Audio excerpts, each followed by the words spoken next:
I'm Ben. I'm Sori. If you would like to get your song reviewed, dear listener, there's the filthy capitalist option. As Sori says, 125 gets you straight to the head of the line. You don't have to be a part of the alliance. You don't have to be part of the group.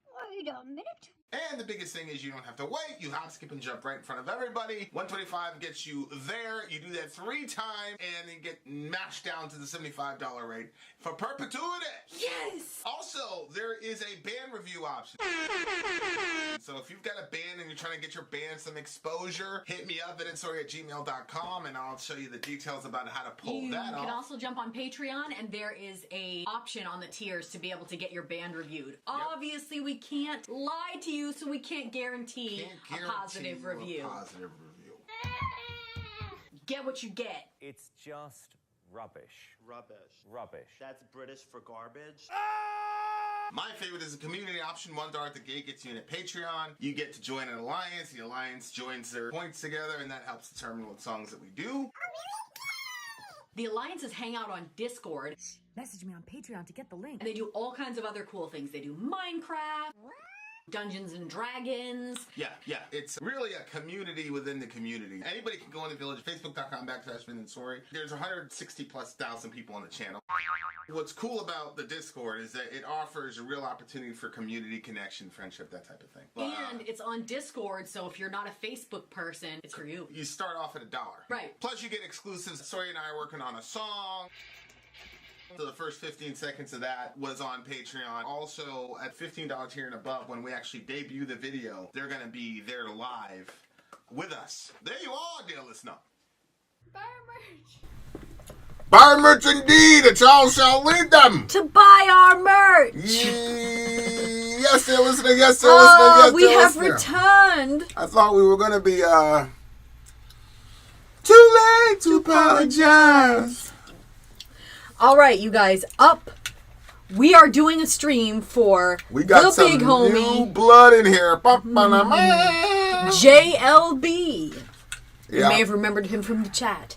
He says, it took me a long time to decide what the fuck I wanted to show you guys. I mean, at first I wanted to make an anti-war stream. I also wanted to make a political music stream. I also was tempted to make a stream only of Spanish bands singing in the regional language.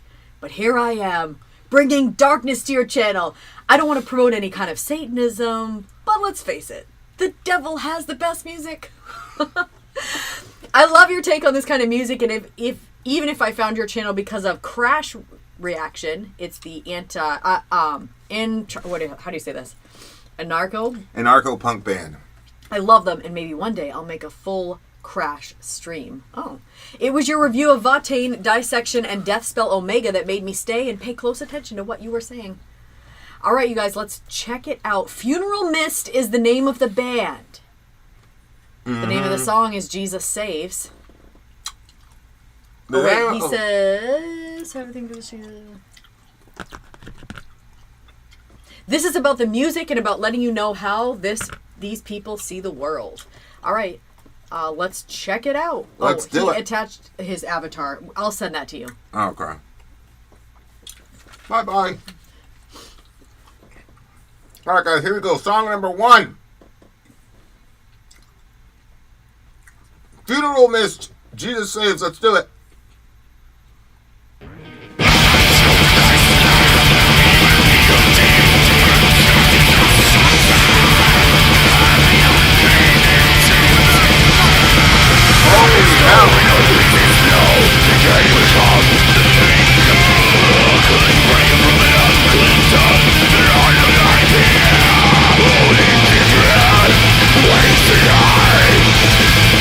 Wasting and rose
Something almost Irish, folksy.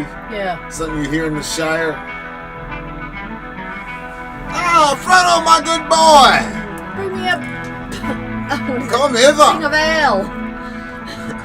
And what's his face is smoking on that shit. Right. Gandalf, south of Gandalf.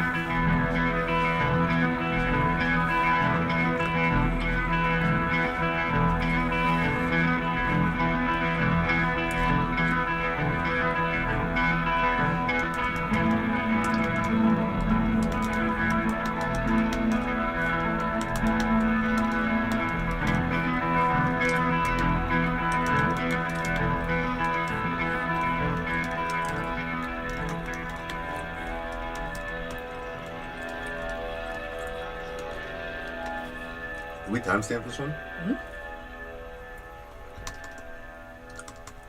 All right, that was song numero uno, Jesus Saves.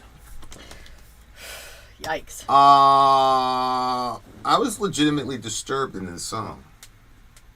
Lyrically or sonically or both?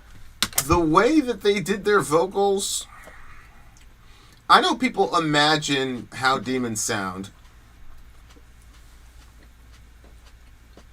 but the way the vocals, it was typical death vocals, whatever you want to call it, but there was some other element I can't really put my finger on that gave me a different picture as to most of the time when I listen to songs, I got the mental picture of the band and whatever and the dude.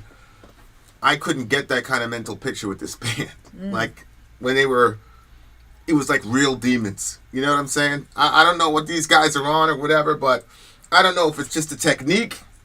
But holy smokes, man, it's kind of uncomfortable. I'm not gonna lie to you. I mean, the ending was pretty cool. I liked the way that they ended the song. Definitely was my favorite part. What part? The way that they were ending it, where it kind of went into that sweeter sounding. The folksy stuff. Yeah. But overall, the song just carried a really a vibe to it that I don't like. And I don't know. I think a lot lately, especially about intentions and what are my intentions when I do something? What are other people's intentions when they do something? What are they? That's it's kind of how I'm revamping. Also, even like how I look at parenting and stuff. You have some kids something, and they're doing it because you said not to do it. And then there's other times where they'll do it because maybe they were too focused on fun, or they, weren't really paying attention, or maybe they were sad about something. And so, you learn a lot when you try to find out what the intention of somebody is, what they're doing. And then when I heard this song, I was like, boy, I wonder what they were trying to, but I'm curious to get into the lyrics because somebody was saying they are, I think, a Christian and feel uncomfortable about the lyrics. Okay. And, you ready to do it? Yeah. Okay. I saw you screenshotting something and I didn't even know that thing existed, so. Well, I must have at some point, but. What the biblical path is? Mm-hmm. Yeah. All right. I took my staff, even beauty, and cut it asunder. Have you been into the fire? So that is a passage from the book of Zechariah in the Old Testament, where God says, he says this, I took my staff, even beauty, and cut it asunder. He's talking about the destruction of Israel because they went different ways between Israel and Judah. Mm-hmm. And so he was saying, I'm taking a beautiful thing that I love very dearly and I cut it asunder. Oh. And what he does not quote in the next line, it basically said something to the effect of, I cut them asunder so basically I could divorce them because they were being unfaithful. So I even took my staff, even beauty, and cut it asunder. And then he doesn't mention the covenant stuff. He just says, have you been thrown into the fire? See what I'm saying? Yeah. And so like I'm assuming that he's interpreting there it is right there. I took my staff, even beauty, and cut it asunder that I might break my covenant which I had made with all the people. So that passage is God saying, like, I hooked y'all up, I loved y'all, I set you guys up, and you're out here worshiping false gods and acting unjustly, and so I'm going to break this thing that's very beautiful to me. I'm going to break it in two, and it's never going to be the same again, basically. And so that's the start of the song. It's basically human. It says all the people, and there's a lot of, fluky ways you can try to interpret that, but essentially that's a story for all the people. And instead of saying, have you been cut off from the covenant, he just says, have you been thrown into the fire, which would be the New Testament equivalent of being outside of the covenant. Carved in stone or pissed in snow, the day will come. The day will come. A clean prayer from an unclean tongue. There's no life here. Only different ways to die. Moth-eaten vows of hollow pride. Skin for skin. Yeah, skin for skin. The wine of Sodom and Gomorrah's field come. Spill forth now poisons of dragons in the name of God. Woo!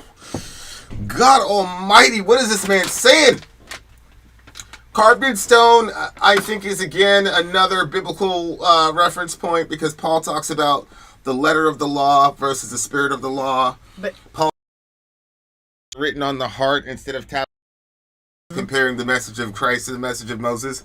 Go ahead. But he says, or pissed in snow. Yep. So what did you think carved in stone is? You said there's biblical allusions there? Obviously, the Ten Commandments, right? Carved in stone. Yep.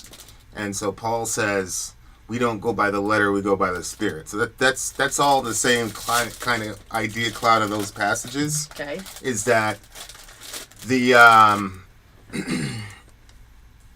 that's the dynamic God uses in the Old and in the New Testament. But right here it says carved in stone or pissed in snow, the day will come.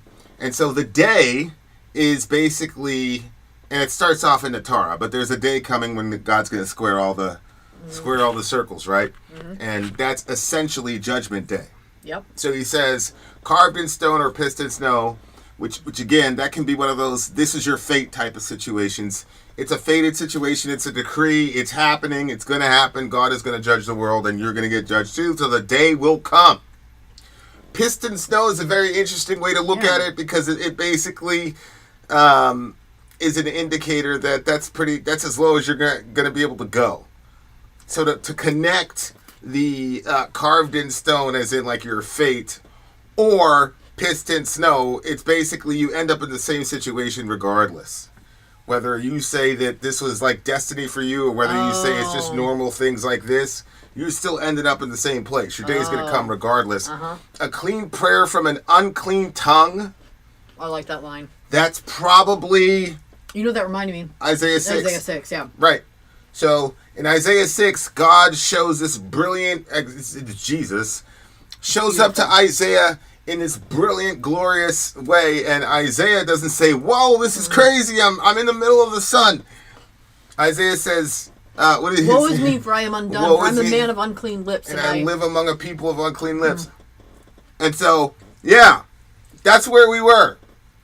A clean prayer from an unclean tongue. This doesn't seem like as antichrist as it may sound. This doesn't seem like an antichrist type band to me. Like, I'm a Christian, obviously, but I'm not hearing anything particularly culty yet. And the matter of fact, this dude is quoting more Bible than... More than I knew. I wasn't going to say that, but, I hate saying shit like that. Like, oh, we're catching things other Christians aren't catching. But for real, man, these people know their stuff. There is no life here, only different ways to die. See? Up again, the carved stone, which would be a sort of like cosmic futuristic thing, or just pissing in the, something random and gross is just pissing in the snow. There's nothing really important about it. Go ahead. I wonder if it has anything to do with carved in stone, obviously. If you carve it in stone, it's going to last longer. And I've heard of people pissing in the snow and like spelling stuff when they're pissing in the snow. So if you had both of those as a means of writing, one of them is it's not going to last. It's here. And it's also gross, where the other one is carved in stone. But either way, both of them, the day is going to come for both of them. And I think this is Ryan Cole is saying, pissed in snow is the same as written in dust. Yeah. Gotcha. Yeah. Yeah. Moth-eaten vows of hollow pride. Skin for skin, yeah, skin for skin. Skin for skin. Eye for eye, tooth for tooth. Is the term actually that the devil used in the book of Job. Right. Yeah, that's right. So the devil says, I'm going to destroy all this shit. I'm going to kill his kids, blah, blah, blah. And then you'll see he'll curse you to your face. And God says, go do it. Well, he does all that. And Job says, the Lord gives, the Lord takes away. Blessed be the name of the Lord. So then the devil comes back around and God says, hey, what do you think of Job? You incited me against him, but look how faithful he was. And Satan's response was, skin for skin. Mm-hmm. A man will sacrifice anything to stay alive, basically. But you go after his body and see how he responds to you. So the term skin for skin is actually a sarcastic terminology that's used by the devil to say that at the end of the day, people will give up somebody else's skin to save their own skin. So it's like, if people gotta die, you just go ahead of me. It's like Jacob, when he was meeting his brother Esau, he sent all the slaves in front of him, then he sent his least favorite wife, then his least favorite kids, and then his favorite wife, and then his kids, and then he went off to the... See what I'm saying? So that's just insane. The wine of Sodom, Gomorrah's fields come, spilling out forth the poison of dragons in the name of God. That's really interesting because there's a lot of ways you could take that. Yeah, okay. Like, obviously, when I talk about Sodom and Gomorrah, or when any Christian talks about Sodom and Gomorrah, and this is our fault, it immediately goes to the sexuality of the people that were, that were there. And obviously, that's pertinent and relevant. I don't care what anybody says. I don't care how much time passes. That's pertinent to the passage. However, the overarching message of the Sodom and Gomorrah incident, I do not believe, was about homosexuality. Mm-hmm. Jesus himself said the outcry against Sodom is very great. So it appears to me that these guys were very big on their border, very big on, hey, who are you? Because that's what they were like. And that's why when the angels showed up in Sodom and Gomorrah, Lot was like, hey, come home, come to me, because all those people were watching, right? They were lurking. Go ahead. You look like you have something to say. No, I'm listening. So, like, Sodom and Gomorrah to me is ultimately about, and it's really contrasted with Abraham. Abraham has 3 visitors, okay? And he runs immediately to cook for them, do all that jazz. The 2 angels come to Sodom and Gomorrah. They're not welcomed. Mm-hmm. See what I'm saying? And so Abraham is juxtaposed with the Sodomites in the sense that, look what this guy did to the traveler. That's how you should treat the traveler. Look at these people. Mm-hmm. So Jesus said that the outcry against Sodom and Gomorrah is very great. So if they were in 2 consensual relationships and just frolicking around Sodom and having a great time, there would have been no outcry for justice to God. Because anytime you hear an outcry has gone to heaven, that's specifically, almost exclusively talking about people on earth asking God to act on their behalf. Mm-hmm. So that's what was going on. You see what I'm saying? Okay. So God, Sodom and Gomorrah is much closer to the, here's a dangerous one, right-wing evangelical understanding of our border and how we should treat people that transgress those boundaries. Yeah. That is the ultimate message of Sodom and Gomorrah. I do not think the ultimate message of Sodom and Gomorrah is don't be gay. It is do not exploit the weak, take in the traveler, that type of thing. That's the method. That's the message. So, it's one of those things where it's like, damn, bro, like, when you look at it here, skin for skin, the wine of Sodom and Gomorrah's fields comes spilled out forth the poison of dragons in the name of God. I gotta say also that I was told this 15 years ago. I had a gay friend. I still have. He's alive. And he'd always bring me to his office because he was my boss and talk to me about God, get me to talk to him or whatever. And he'd always say things like, he was such a positive guy. Okay. But he'd always say things like, if your church was doing something in the neighborhood, could I come down and help? And I said, yeah, absolutely. Why don't you be able to come down and help? he was like, well, you know, and apparently that had happened to him before. Like, he tried to engage, and they're like, no, we can't, you know, you're gay. You can't hand out burgers. Oh, man. the things that these people go through. Yeah. I don't even know if I want to finish the story, damn it. But anyway, long story short, and you kind of see this with Blair White, too, that they just joke about going to hell, I'm going to hell, I'm going to hell. Like, they're carrying around this condemnation. Yeah. And when it talks about spitting the poisons of dragons in the name of God, to me, that's that whole thing, especially when you look at skin for skin on top of it. Yeah. Like, you got a gay kid, you're now going to you're going to first closet your gay kid, or closet your gender dysphoric kid, and tell him or her to not express that to anybody else but the people in the house. And then, if you're not out of your phase, then I'm going to send you off to some camp so that you don't embarrass our family in the church. So look at the progression. Skin for skin. Yeah. You're gonna put your kid through all that trauma so that you don't have to deal with the trauma of the judgmental people at church fucking with you. God forgive you people. Holy shit.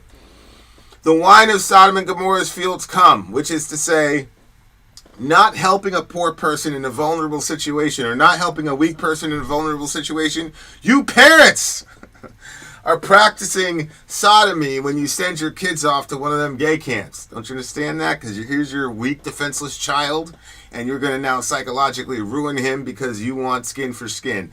Those little camps have been demonstrably proven to be horrible and detrimental to the mental health of gay people. And I'm talking about hearing this from dudes in the, quote, ex-gay community at the church. They will tell you that. So technically, you're the sodomite for sending your poor, confused, defenseless child off to some institution where he or she will then get reprogrammed. I'm not even going to get into the details of the shit that they do to those people. But like I said, the scripture says the love of money is the root of all kinds of evil. Mm-hmm. Paul said that greed is idolatry. I've never seen a we're going to get you off of your money addiction camp. I've never seen a Christian family go, you know, little Johnny, he's too frugal and he's too materialistic. We need to send him off to a camp. And then he can come home and then everybody can look at him like he's a fucking specimen in some lab somewhere in a petri dish because we all know why he got sent there to get better. Man, listen, man. We got hella blood on our hands for this shit. I'm saying we. Because I always tell you guys, like, we're on the team. We're going to live and die with our people. That's an us thing. That's an us situation. We're not reacting to this LGBTQ stuff fast enough and well enough that befits the Christian church. So, that's probably not what they meant, but I did a very, like, obscure way of talking about it because that shit is just so incredible to me. And it just shows, like, sending your kid off to some camp, like, I don't know. It just shows me, because I kind of had that situation. I got sent off to the hospital for 6 months. I never went back home. See what I'm saying? Mm-hmm. And in that situation, like, I was genuinely, I wouldn't say a bad kid, but I was handling the situation not well, and I needed the help, and I got the help. You know what I'm saying? Yeah. So, but go ahead. It doesn't, for me, lyrically, I couldn't really tell, like, where it's going. Like, as you're kind of breaking them down, I'm seeing different things like that, but I didn't really understand the song. It's interesting because he uses, like, it seems like religious language a lot throughout this whole song.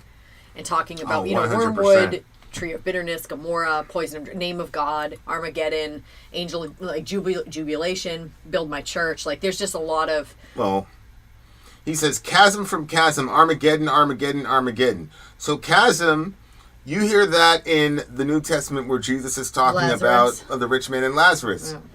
And the rich man is chilling, he's rich, and Lazarus was basically crawling at the guy's table, hoping to wrestle the dogs for some scraps of food. Both of them died. Jesus takes the poor man Lazarus, and he puts him up in what's called Abraham's bosom. It was basically a holding tank people hung out with who were believing in Jesus, looking forward to Jesus. We look back at the cross. And then the bad guy, the rich guy, ended up in hell. And he did not end up in hell because he was rich. Because Abraham was rich, David was rich, Solomon was rich. He did not end up in hell because Jesus is a communist. The guy ended up in hell because he had absolutely zero compassion. And so the guy says, Father Abraham, tell Lazarus to dip his hand in one of those pools I see over there and put it on my tongue because I am in agony in these flames. I'm pretty sure that was close to what he said. Yeah. And Abraham said, Son, you remember back in the day you had your good things and Lazarus had his bad things. And now the roles are reversed and he's comforted and that won't be taken away from him. Yeah. And he said, besides all that, there's a chasm between you and us and nobody can go to you and you can't come to us. So chasm from chasm, Armageddon, Armageddon, Armageddon. 1,000 angel jubilation. It's crazy because he didn't realize, like, you'd think that once somebody goes to hell or in a terrible place, that the realization of, like, who they were and what they've done wrong would be, like, very real. Yeah. Like, that story tells that this guy still doesn't get it because there's this slave class situation that was going on when he was on the earth. And then here he is in this hellish location, and from that hellish location he wants the person that was, you know, picking up food underneath his table to come and serve him water, have him dip his finger in water and bring it to me and parch my thirst. Yeah, so he Lazarus was still on that in life, dies, and then he's getting his eternal reward, this great place. He's supposed to leave his great place, go wet his fingers and drip it into this guy's mouth. Crazy. Crazy work. What is going on? Crazy work. I mean, how can this be happening? That's the new phrase now. That shit is crazy work. Man. So he says chasm after chasm, Armageddon, Armageddon, Armageddon. So it's like the divisive way that religion divides everything. You know, I took a family divide chapter up above, and you know, it's a very tough road to balance for Christians because it's like you want to immediately say no, but Jesus said that. He said, "I haven't bring peace to the sword. I didn't come to bring peace. I came to bring a sword. That's what right. kind of sword? Not the one where you stab somebody, but he says, I'm going to turn mother-in-law against daughter-in-law. A man's enemies will be people of his own household." Jesus understood that the message and his version of the kingdom was going to be so massively controversial that the people spreading that message were going to pay the price. 1,000 angel jubilation, upon the rock I will build my church. That's they're just stacking all of these. So the 1,000-year jubilation for the angels would probably be there is more joy in heaven for the repentance of one sinner than for 100 dudes who don't need forgiveness for sin. And so, of course, Jesus is not saying that people are so good that there's some of us that are just so good we don't need it. Rejoice over you if you don't admit that you need Christ to cover your sins. The only way from a biblical perspective is for the angels to be in jubilation is two places in the New Testament. It was in Hebrews 12. You've come to Mount Zion, the heavenly Jerusalem, the city of the living God. You've come to thousands of angels in joyful assembly.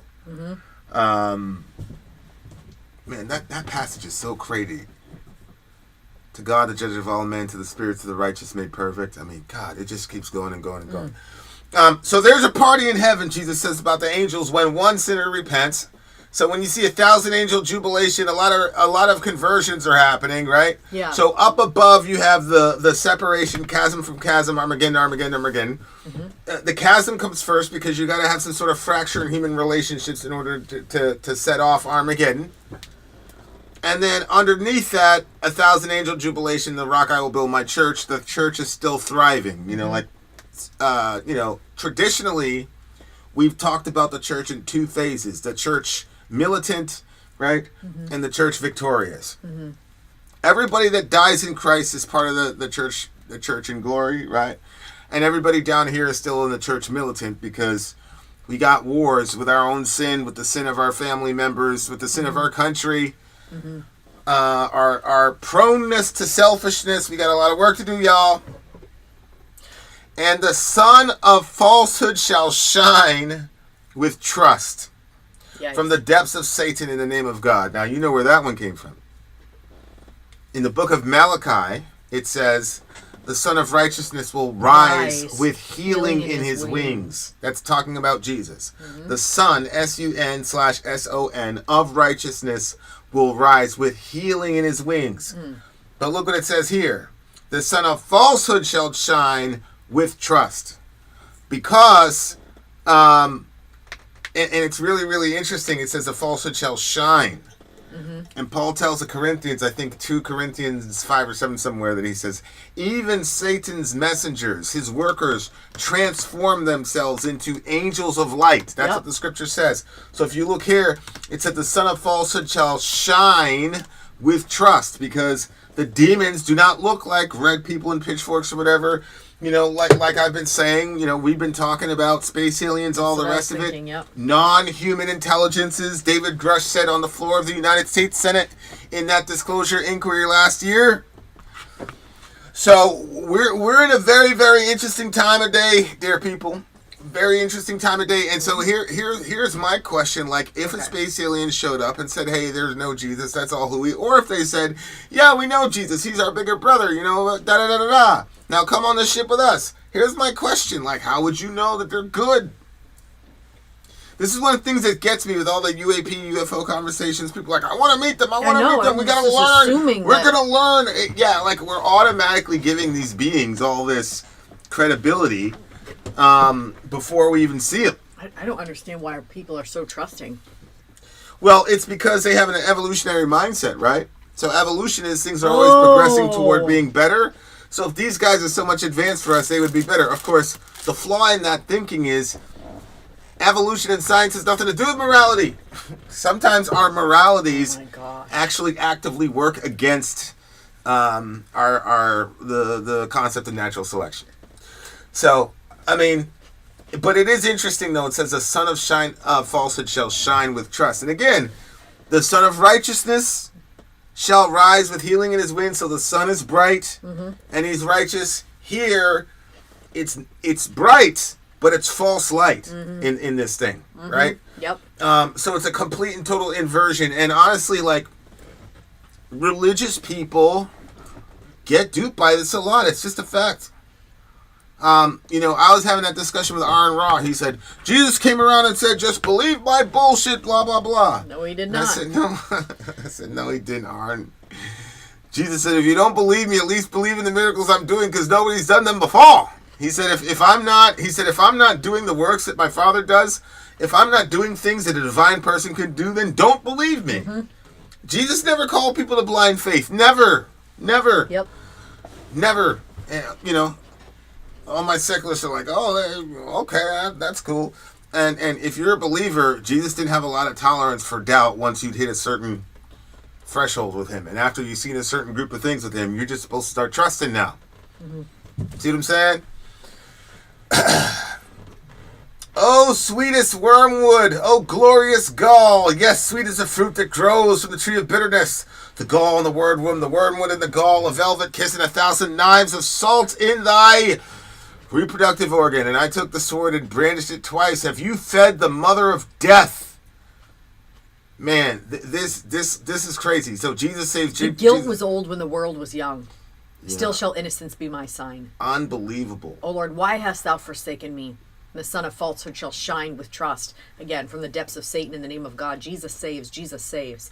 So now drink his blood and kill in his name. Let us pray. Prepare our snares for the promised day.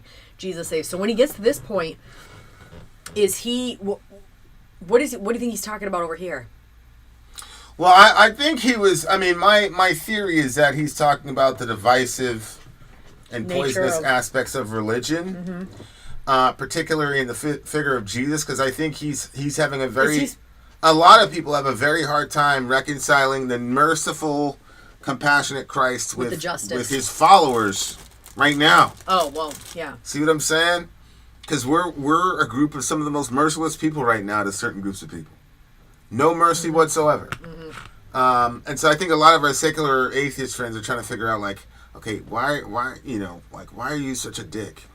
Yeah. Because I haven't heard. I mean, Aaron Raw was the only one that got up here and said, "I don't like Jesus. He was full of shit. I hate him." Most people are cool with Jesus. You know what I'm saying? So that's something to think about. You know, you don't want to repel people, and you don't want to compromise either. I get it, bro. Wormwood is a term for bitterness in the Bible, and it is that which goes into the sea and makes all the waters bitter and uninhabitable. I mean, again, I think this is talking about how you can corrupt religion. You can take a figure like Jesus, who preached compassion and all the rest of it, and then you can completely screw it up and then come up with all your weird religious justifications for, you know, all the things that you do to maintain that edifice is what it looks like to me. All right. So overall, what are you giving this one?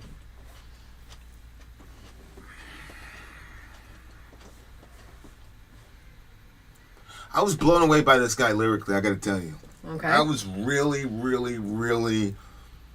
This individual, whoever he is, has a gift, man. Like, there's some people, like... It's interesting, like... I was watching something, and one of these people who said they were better at Eminem, I'm like, you're freaking delusional. But he said, all Eminem does is go to thesauruses and go to... You know, he just takes a bunch of words, puts them on a board, and then says them real fast. There's no real soul in his music anymore. I was like...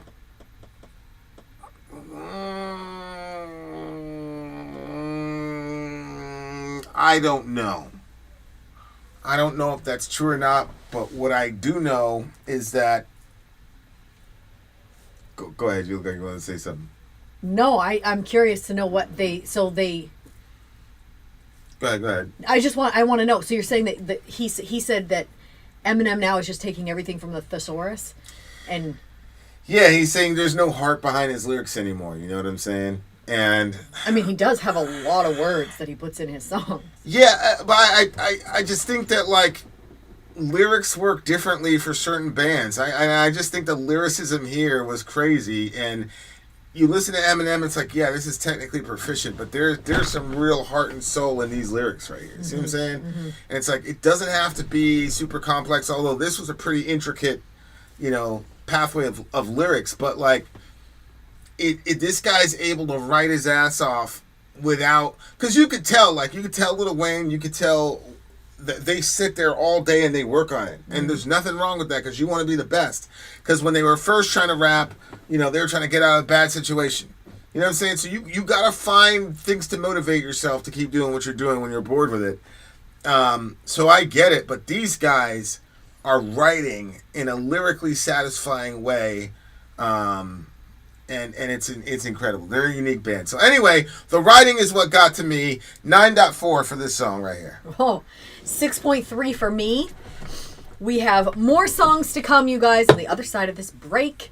Abomination. We'll be right back. And I agree, JoJo. I think Jesus would appreciate someone who questions the status quo versus someone with blind faith regardless of the topic. 100,000 million trillion %. Well, yeah, done. somebody that questions it is actually having conversation. That's somebody who's trying to engage the topic. Uh-huh. You know, somebody who isn't engaged and doesn't care is not going to ask any questions and won't be offended by anything because they're not invested enough. All right, we'll be back. Commercial break. We'll be right back. Don't touch that dial. Run billions. Once we get to double digits on those likes, we're gonna have a magic number. We'll see you on the other side of break. Finn out. Sori out. Go. I bet. You push it. If you would like to get your song reviewed, dear listener, there's the filthy capitalist option. As Sori says, 125 gets you straight to the head of the line. You don't have to be a part of the alliance. You don't have to be part of the group. Wait a minute. And the biggest thing is you don't have to wait. You hop, skip, and jump right in front of everybody. 125 gets you there. You do that 3 times, and you get mashed down to the $75 rate for perpetuity. Yes! Also, there is a band review option. So if you've got a band and you're trying to get your band some exposure, hit me up at itsori@gmail.com, and I'll show you the details about how to pull that off. You can also jump on Patreon, and there is a option on the tiers to be able to get your band reviewed. Obviously, we can't lie to you, so we can't guarantee a positive review. Get what you get. It's just rubbish. Rubbish. That's British for garbage.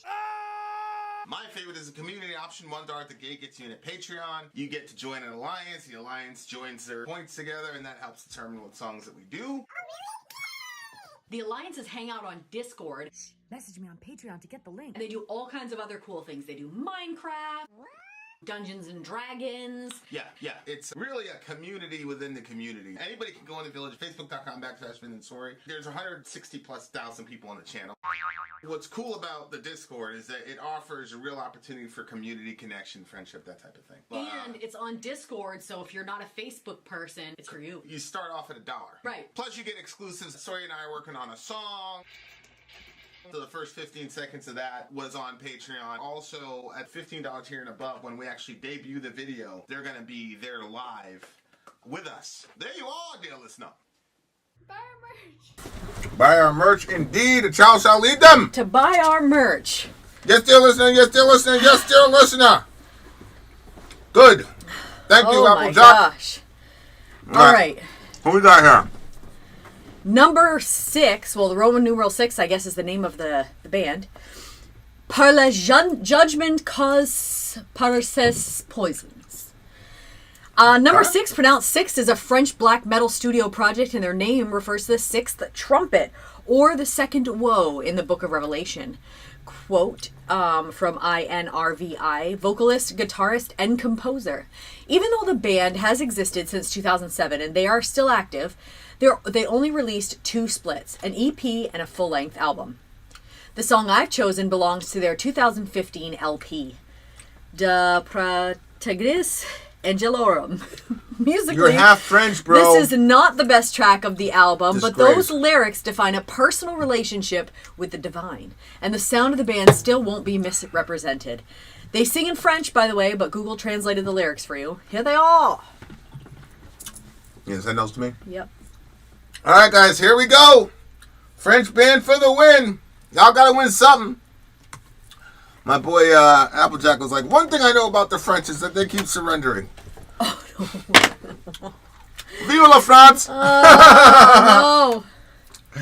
Oh, man, here we go. What do you say, the Judgment?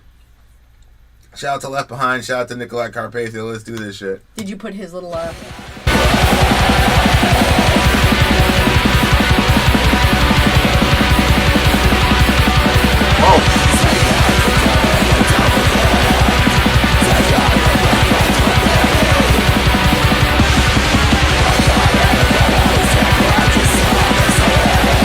Holy hell.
Where are we going?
Interesting. Zach, I will continue to pray for you in Kerala. So this song translates to by the judgment caused by its poisons. And this is some of the most unique guitar playing I've ever heard in my life. Mm-hmm. Okay. You know, somebody said they remind me of Decibel Omega.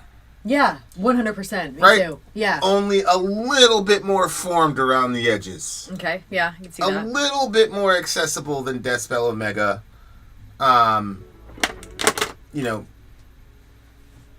just incredible bands. And, you know, I can't even say they're a little bit more than Decibel because it's the only song that I heard from this band so far. Yeah. But it was sonically a little bit more accessible and didn't seem as random. Like, yeah, I went back and listened to a lot of the DP Omega, and I'm like, yeah, man, like, I don't know, like, it starts to grow on you, and then he like said this isn't even the best one on the album. Yeah, and then certain song. What, this song? Yeah. Yeah, this song was just so. You know what? To me, this song to me is like how people who do progressive rock think their song is gonna sound.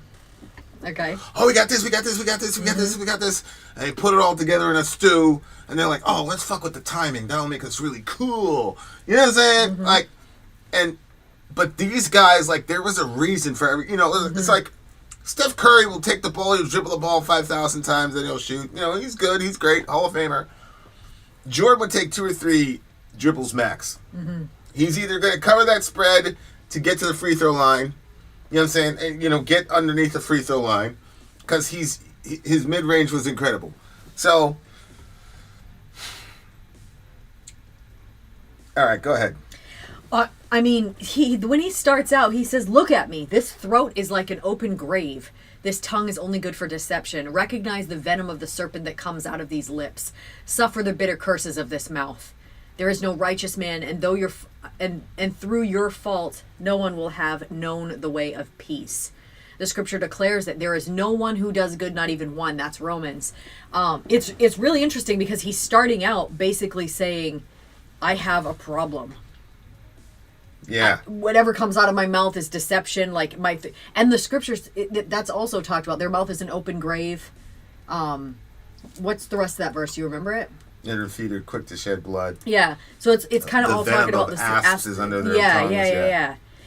I was watching like these shorts, and there was this woman, and she was like, she was like at the end of herself, and she was like screaming, and then she had like a pillow on the bed, and it was from a movie. It definitely looked like it was a movie clip. I don't know which movie it was. It definitely looked interesting, but she was like saying, I am not this, I am not that, like all these different things. But obviously when she was saying it's because either somebody had told her she was those things, or she saw those things in herself. But her way of dealing with it was to scream into the pillow and say, I am not these things, even though she had done those things.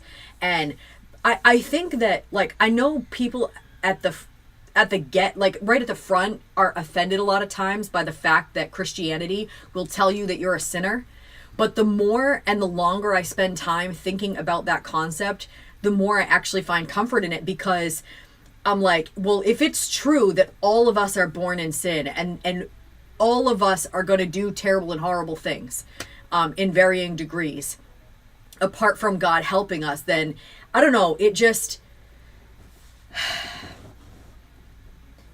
I think that the message of Christianity and the fact that we are all sinners, and that there is a sacrifice was paid and made, like, would you rather, if you have something that, like, you know, when you come face to face with your own, like, you did that, there's no, like, sometimes you can find blame, and you can blame other people or other things for certain situations, but then there are other things where it's like, that's impossible to excuse away or to blame away when you actually face yourself, like, this is you. And it's like, if there's only 2 ways of looking at it, one is to pretend that you're not that person and say, well, no, I am the good things that I do, and I am not the bad things that I do. But that's what I love about Christianity, because Christianity says, no, accept yourself as a whole being and understand that you are both light and dark, and that God is going to help light up that dark side of you, and you're going to be able to master some of your sins. You won't master them all. But there is forgiveness at the cross. And I think forgiveness is it's a beautiful concept. And like, you know, when you see it displayed in movies or something, when somebody's begging for the forgiveness of somebody else, and the person withholds it, like when you see that moment, or when you see the relief on somebody when they do, you know, get forgiven, you know, when the person says, you know, I forgive you, and they're relieved. I love those concepts. I think that those things are so beautiful, and like, yeah, just the way that he like starts it out. I don't know what the rest, where we're going to go with it, but it definitely seems like at the beginning he's acknowledging the problem, and he's saying, look, the scripture says it too, you know?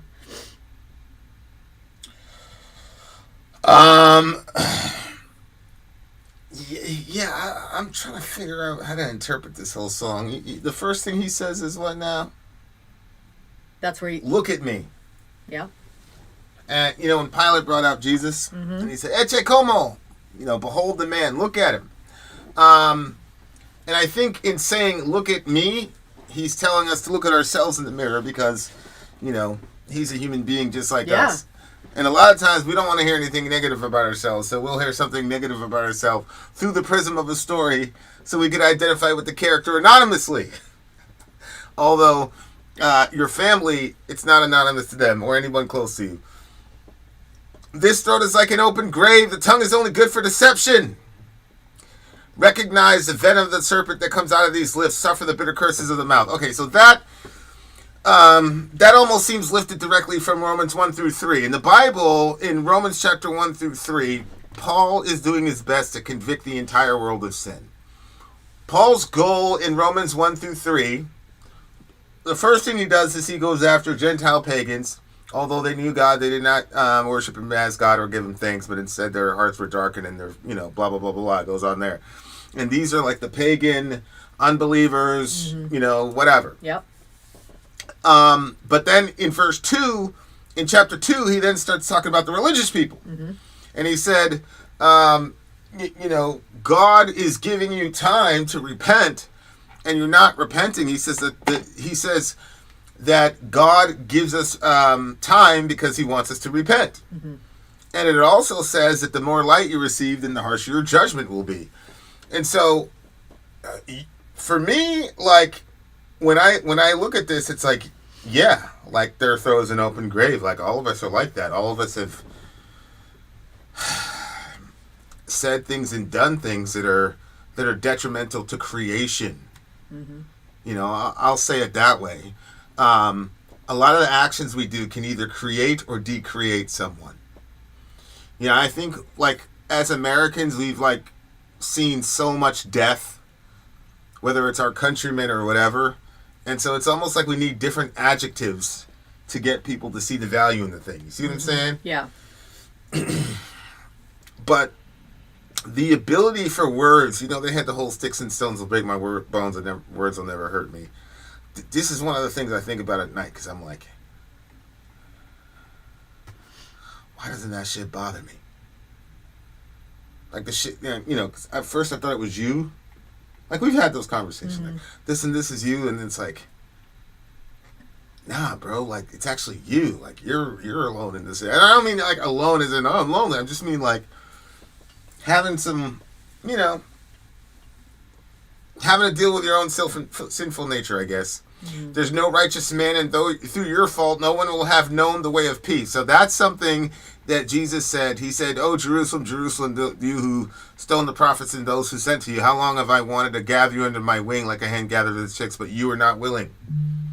And then he said, and so look, your house will be desolate to you. And then he says, if you only knew what makes for peace. Yeah. So that's the thing, is that one of the reasons we have wars is because there's no righteous people, in the sense of none of us are good enough to get there. All of us have a problem. You know, it's one of those things where it's like, if you imagine Earth as a big jail, okay? And everybody's in jail, and everybody's an inmate, right? And it's like, oh, you got a court date coming up, blah, blah, blah. The point is, if you're in jail, everybody's bad.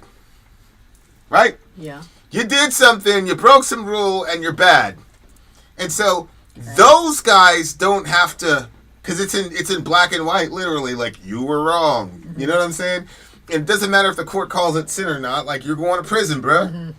And you can call it what you want, but when that person looks at your application after you get out of prison, they're not going to hire you. You see what I'm saying? So, and I get it both sides because, you know, but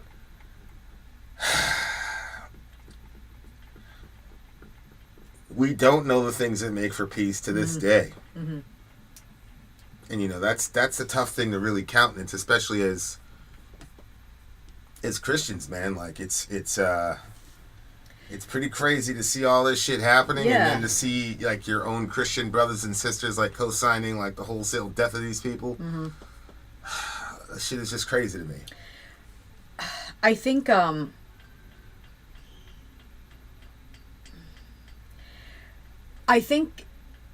actually, go ahead. I'm gonna let you go. Well, look, when does Sori get to talk? I told you, and that's Dwayne too. That's supposed to be my boy. I mean, I already kind of opened up with what I saw from the beginning about the sin issues and stuff, and I think that you know, when you sit and you contemplate your own mortality and the mortality of the people around you, and I don't know, like, I think we have a lot of ideas and a lot of reasons and a lot of justifications and excuses for why we are the way that we are in different areas, and why we treat people the way we treat people, or why we react the way that we do. And I think a lot of times we can maybe look back and point at something that, like, oh, well, this is what changed my life drastically, and then I became this sort of person as a result of it. But I think that that's sort of the message of Christianity, is that while we are all deeply flawed, like, we're made in the image and likeness of God, and that explains itself almost like as though we're a mirror, and we reflect the glory and an amazing, like, the different aspects of who God is. Like, we reflect that through us. 100%. But when there was the fall in the garden, it was essentially like the mirror got smashed, and we're trying to slide these pieces together to still make a reflection of who God is. And I think that, you know, some people get offended and they get upset by that. They're like, what's wrong with these Christians? There are all these cracks in them, you know? But that's because we're no different than anybody else. We're sinners just like everybody else. We just know where to go with it. And we find ourselves at the feet of Jesus saying, hey, you got to help me with this, because I am this type of person and this is who I am. And I think that that's, you know, it's part of the programming. If we were perfect people and our circumstances were perfect, a lot of times we recognize our need for the divine when we're pushed beyond reason and we feel like we're given more than we can handle.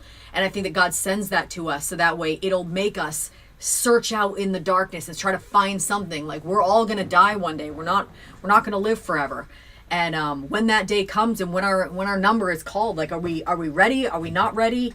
You know, I think that we can hide behind ideas and debates and theories and conversations, but when it's all said and done and it's just you and you're slipping away consciousnness, who do you want to come and get you? I want Jesus to come and get me in that time. So, like, I liked the song because I like the concept. I actually haven't read to the ending here, but like the beginning, talking about it like that, I appreciated it, even with the, you know, the type of song that it is. You scroll down, he says, I will not bow down. If this is a price to pay for no longer fearing you, let the world of shadows tighten its grip on me then. Right. You will not deliver me from this body that drives me to death, which is, again, that's Romans 7. Wretched man that I am, who will deliver me from this body of death? Yeah. That's Paul in Romans 7. Yeah. And so he says, I'm a disappointment to my Creator. By the judgment caused by his poisons, I will be condemned. The death of our sons will change nothing. Call me at the hour of my death and bid me to come to thee. That's the final prayers to Mary, right? Pray, Holy Mother Mary, pray for us sinners now. In the hour of our death. Now in the hour of our death. Yeah. Yeah, so, like, you will not deliver me from this body that drives me to death, for all will be deprived of your glory. Yeah, so it looks to me like this song is saying this is a guy who rejects the law of Moses or the Bible or the Ten Commandments, but he still has an affinity for Jesus.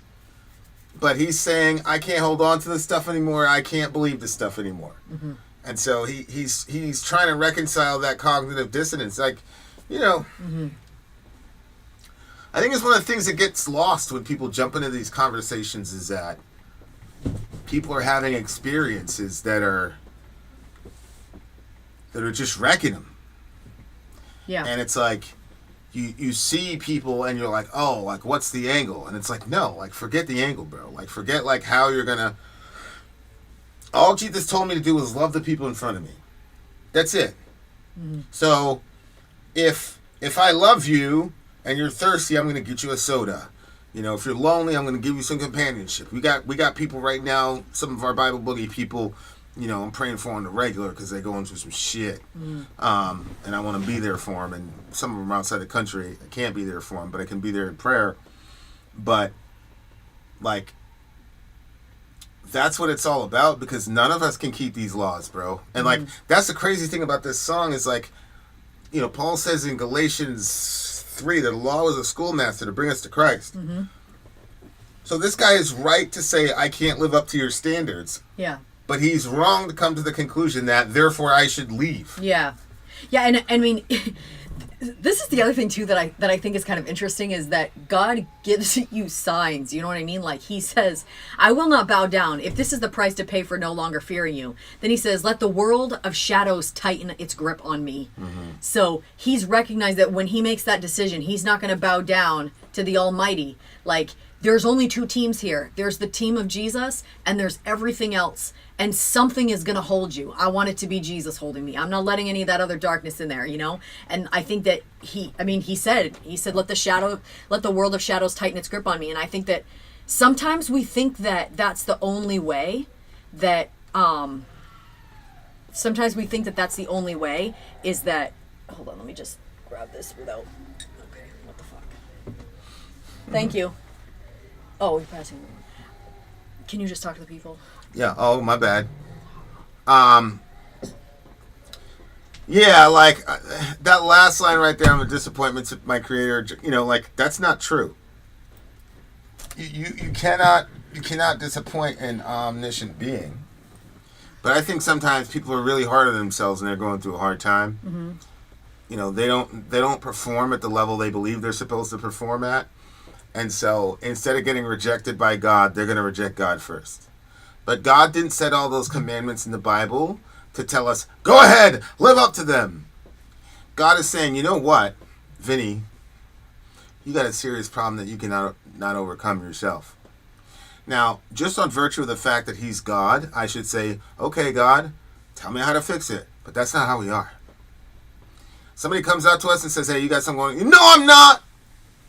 So you know what God does? God says, all right, I'm going to put you on this platform. I'm going to put you in a virtual reality kind of reality. Right? And I'm going to make you forget that you're in the room. And I'm going to meld your consciousness with this avatar on Earth. And let's see how long it takes for you to manifest all your goodness to everyone. That's the point of the law. The law is meant to put a mirror in your face and say, you don't measure up. Not good enough. Yeah. You know, there's this coach called Bobby Knight, and he wrote a book called The Power of Negative Thinking. Oh my gosh, okay.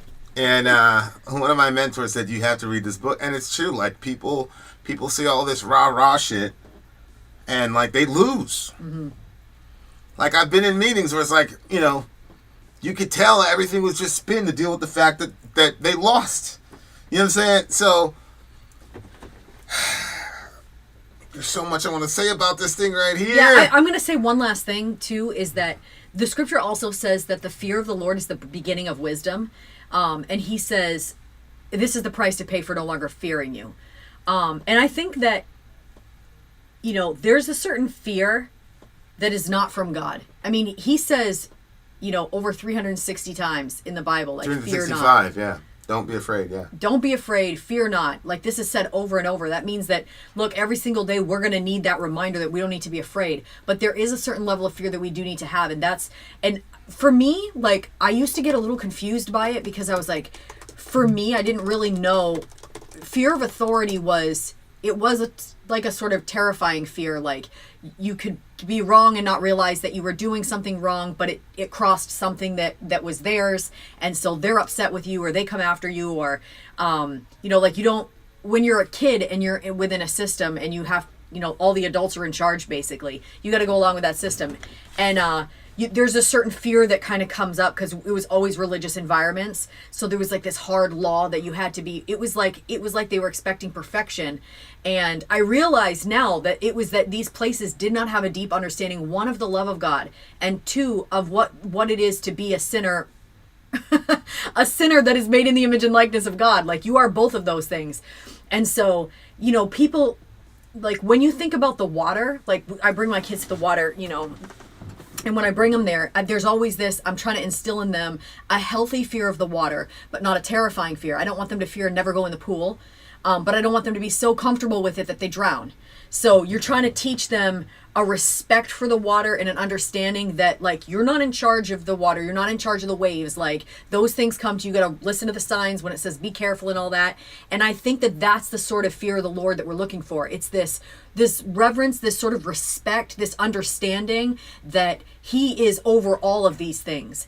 And, your life is in his hands, but at the same time, it's not this terrifying thing where you're like, he's going to squash me at a moment's notice. Because when you start realizing that you've transgressed God's law all over the place, then you're like, well, what am I supposed to do? I've messed up all over the place. There's not even an area that I didn't fuck up once, and then you start looking at, but then that's when the message of Jesus and the cross comes in, and it's like, okay, he died on the cross. He knew he knew everything that you were going to do. When he died on that cross before you were even born, he paid for all those sins that you have done, are doing, and are going to do.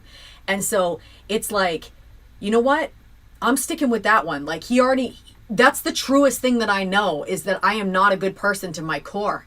And so he's there, like, all of us are like that. The scripture says we've all gone out of the way. So I liked this song because I like thinking about, these sorts of topics, and like even seeing somebody say that I will not bow down if this is the price to pay for no longer fearing you, let the world of shadows tighten its grip on me. So he's saying, look, if I'm gonna not fear you and I'm not gonna follow you and the shadows are gonna tighten on me, let them tighten, because I'm not doing that. And it could be that he's had certain experiences that he's rejecting based off of the Christians, because remember, if we're made in the image and likeness of God, that means we represent him. And sometimes it's our sinful self that people see more than the image of Christ. And so people get a bad idea, and then they start talking about hypocrites in the church and stuff like that. But, at the end of the day, all of us are betraying, lying hypocrites. However you want to splice it out, we've all got our problems, we've all got our issues, and that's why I'm glad I got Jesus. Yeah, and I think when it comes to the fear topic, we're not doing a very good job of communicating everything. So, for example, we believe that we're in the image of God. And so we have a set of emotions, happiness, sadness, joy, funny, blah, blah, blah, blah, that are located originally in our Creator. Mm-hmm. And so there is a divine way to experience these emotions, and then there is a satanic way to experience these emotions, and that is what reconciles the seeming contradiction here. Because look, John says there's no fear in love, but perfect love drives out fear, because fear has to do with punishment. The one who fears is not made perfect in love. And here you go. The verse says, but with you there is forgiveness, that you may be feared. Well, fear makes no sense here if we're talking about, I'm afraid you're going to send me to hellfire. Yeah. Remember, they define fear John defines fear down here, guys, specifically as fear having to do with punishment or torment. So there's a kind of fear that God wants you to have up here, and then there's another kind of fear that God doesn't want you to have over here. You are not supposed to live your life as if God could strike you down any second and torment you with punishment. See, right there. So what does this mean? But with you there's forgiveness, so that you may be feared. I think that is interpreting fear in the same way that we interpret roller coasters. You do not go on a roller coaster to be bored. You actually go to roller coasters to be scared.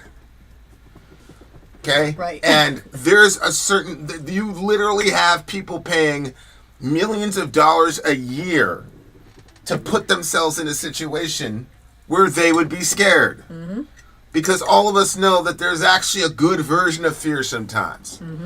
And I think divine fare in this passage, with you there is forgiveness so that you may be feared, it is not this fear, with you there is forgiveness so that everybody can be afraid of hell. That makes absolutely no sense. So what does that you may be feared mean in this context? I think it means the roller coaster aspect. Here's another thing.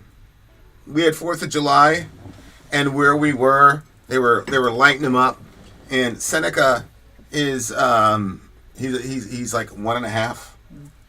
So our littlest is 1.5, and so bah, bah, bah, bah, bah, bah, bah, bah. He's hearing all these fireworks go off, right?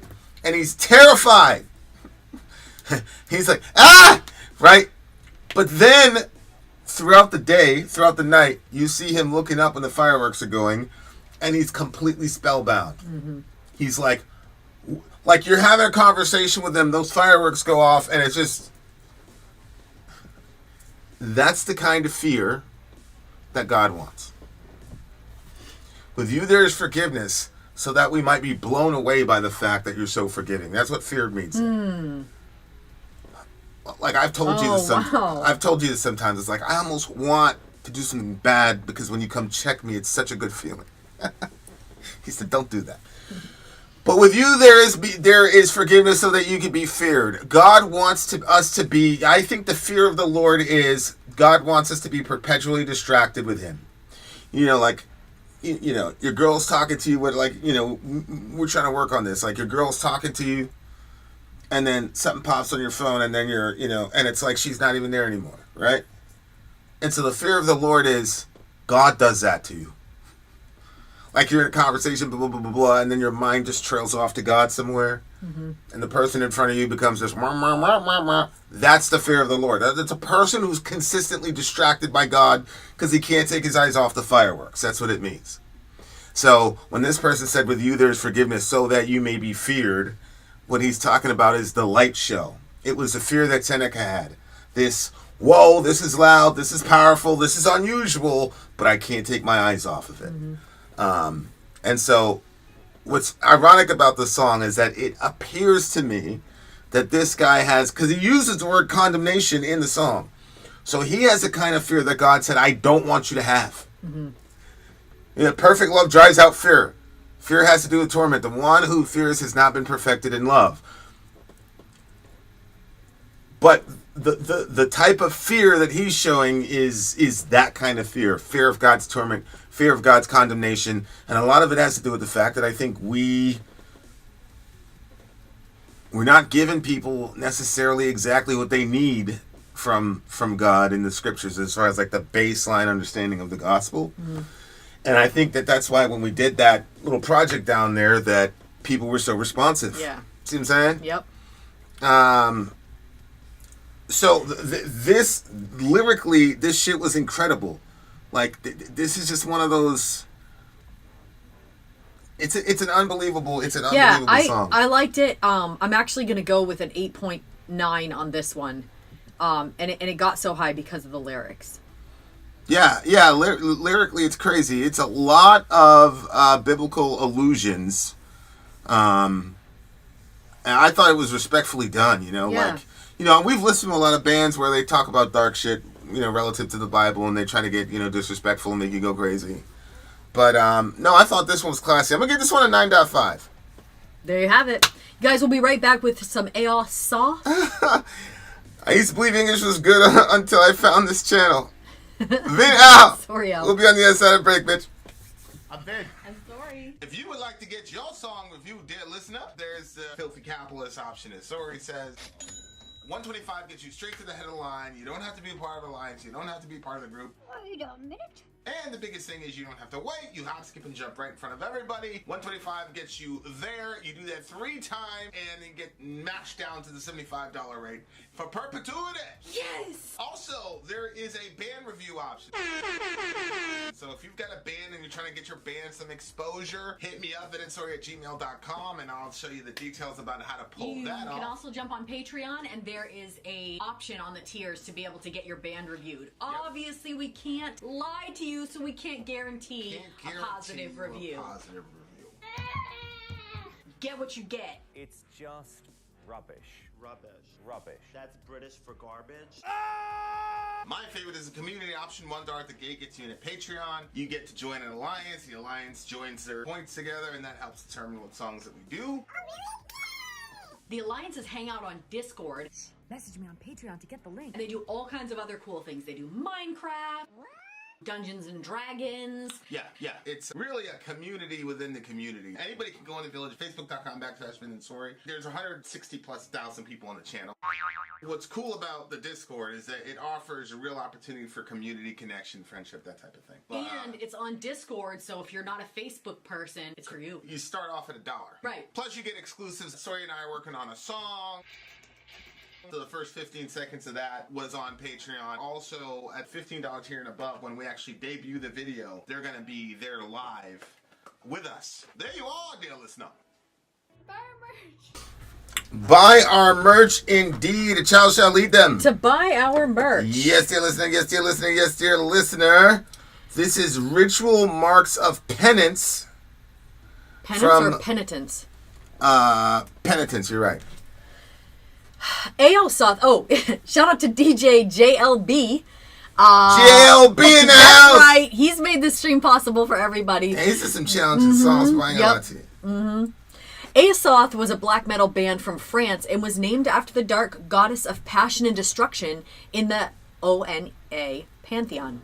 The band started as a side project of Antaeus vocalist MKM, although BST from bands like Genital Grinder, The Order of Apollyon, Six or Sotherion joined him, and the band soon became the main project for MKM. Their music is like a hellish sonic landscape, and if it's labeled as black metal, and even if it's labeled as black metal, it has an ambient elements and death metal influences. Even though they're from France, they sing in English. But surprise, surprise, there are no lyrics for this song. You'll need to pay attention to figure out what MKM grunting. At least we have an infernal underground video for this song. Okay, so we can't play the official on the channel, but we can watch it on the site.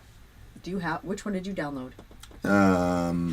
I downloaded that video. Oh, you did? Because that's all it was. It was like 123 on the copy that I had. So looks like we're doing it. I went with it. I'm just still trying to find these lyrics. Maybe no, there are no. Whoa, oh, what do you mean there are no lyrics? He didn't, as Right. in there are none at all, or He just couldn't didn't find any find them. written. Yeah, that's right. and like, isn't this in French? He said it's done in English, but it's growls and stuff, so it's going to be hard to. What's the name of the song again? I'm looking it up too here. Damn, I hate not having lyrics, bro. Yeah. Where the fuck is it though? Okay, so it's Aosoth, and the name of the song is Ritual Marks of Penitence.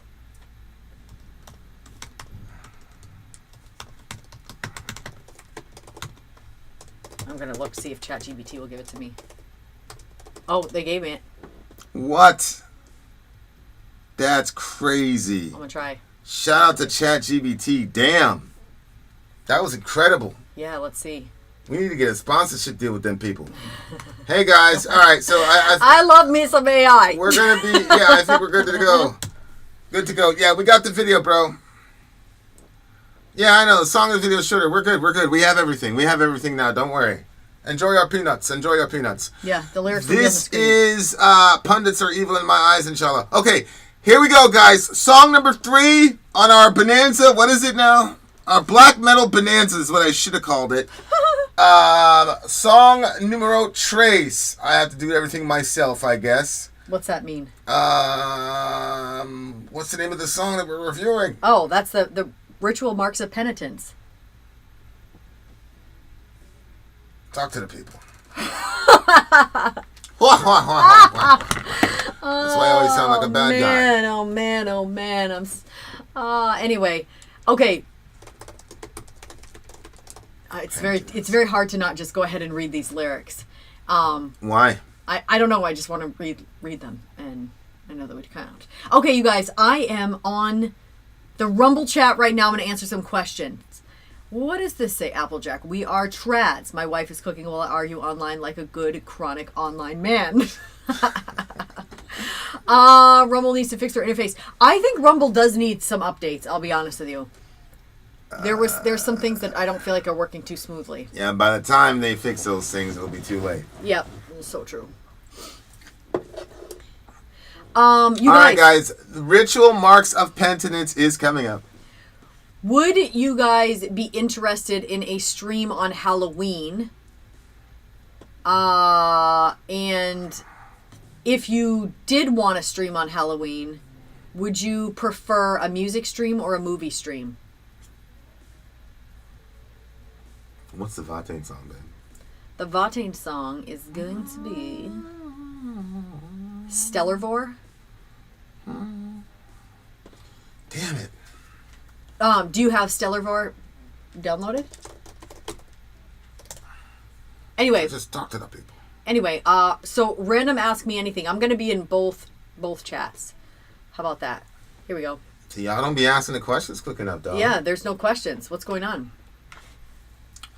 Jet, I'll be out with people on Halloween. Good. Get a bunch of candy. Well, I mean, it's going to be later because I'm definitely taking the kids. I'm definitely taking the kids out. No way, I actually love taking them trick-or-treating. It's so fun for me. I like seeing them in their little, like, outfits. Because you never got to do it when you were a kid. Yeah. Right? Yeah. Are we good to go? Are you good to go? I am. Yeah. Johan was like, we should dress, all the boys should be dressed like Assassin's Creed characters. I was like, I can see how he thinks that's fun. Horrorcore rap stream would be very cool. Interesting. Magneto. I'm more of a Malcolm X guy. I'm not a Martin Luther King guy. All right, guys, here we go. Soundtrack to Hell continues. My God.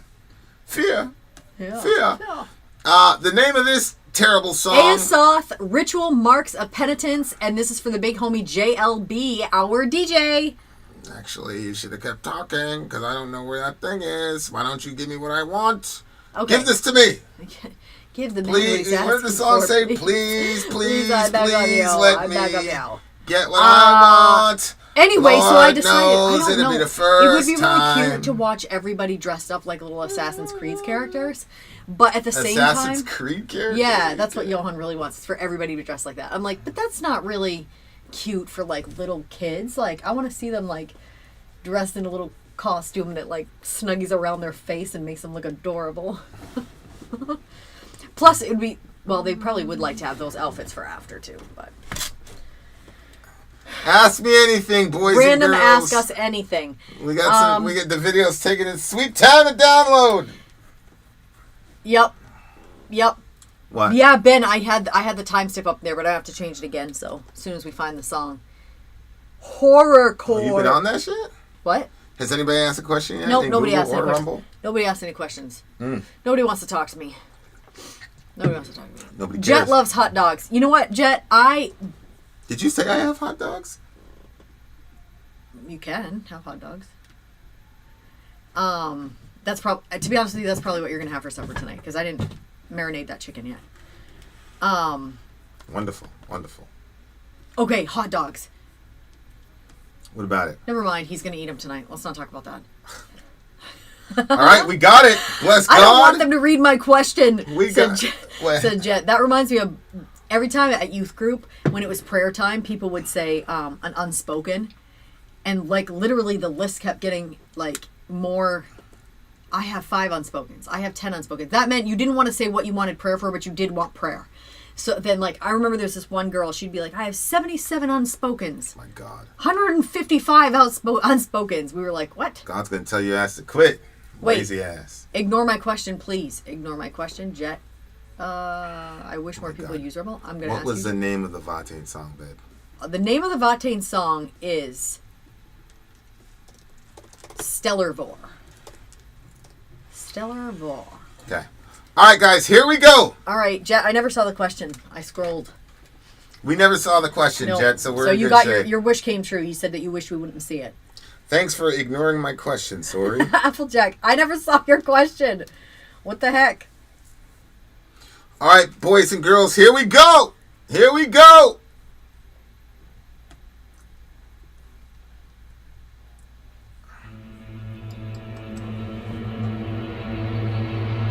got those lyrics? I think so. Check. Whoa. Spooky.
So we still got some imagery here.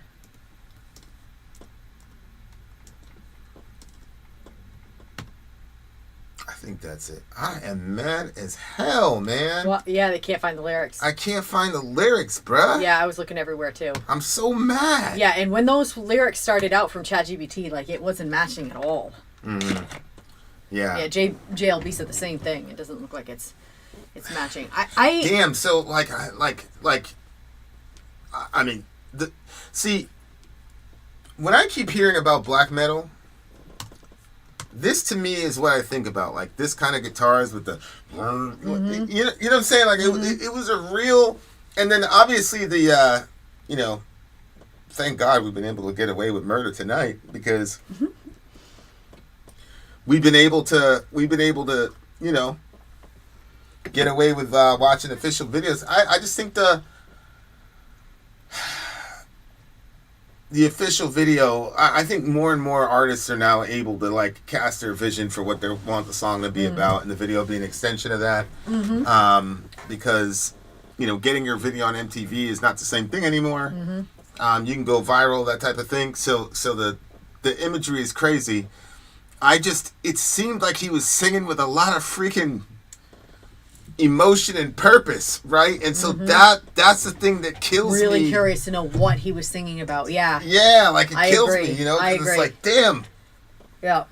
Like, is this some invasion of I don't know, like, why they do that. I don't know if it's like the Korn record where they want people to kind of come up with their own interpretation, but I mean, friggin' give us something. Although what we do have is the name of the song, Ritual Marks of Penitence. So if you think of, if that's the name of the song, and that would have been the topic, Ritual Marks of Penitence. Penitence is where you punish yourself, right?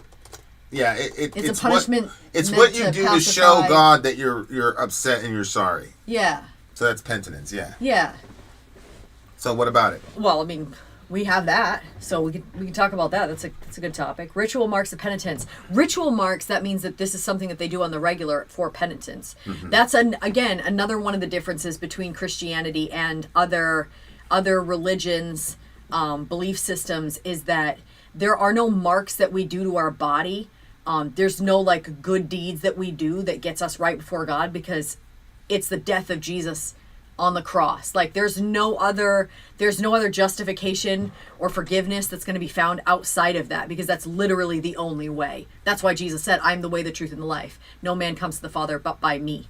So yeah, I mean, ritual marks of I think that there is a need, when you don't understand, or maybe if you do too, like fully understand what it is that Jesus did on the cross and how that forgiveness is for you too. If you want that forgiveness and you want that relationship with Jesus, it's available to you. It's available to anybody. So, but I do think that there's something within humanity, like if you recognize that you're a bad person or a sinful person or somebody who keeps hurting other people, you want to somehow even the score or make it right. And so I think that some people find like punishing themselves as a means of gaining that forgiveness or ridding themselves of the guilt. But I mean, ultimately, it's just another fruitless endeavor when they say that dog ain't gonna hunt. Yeah. Like that's a non-starter right from the beginning. Yeah. You need a cooler? No. Or do you want it's these? just it's gonna catch up. It's gonna catch up in a bit, right? It's okay. See how it's speeding up, right? Mm-hmm. We got throttled a little bit. Mm-hmm. Yeah. If you want to know a demon on earth, Benjamin Netanyahu. It's very interesting to me to watch how crazy we were born into Christianity, but like the idea that you can inherit something as amazing as heaven by not doing anything on your own and trusting completely in the work of somebody else, namely Jesus. Mm-hmm.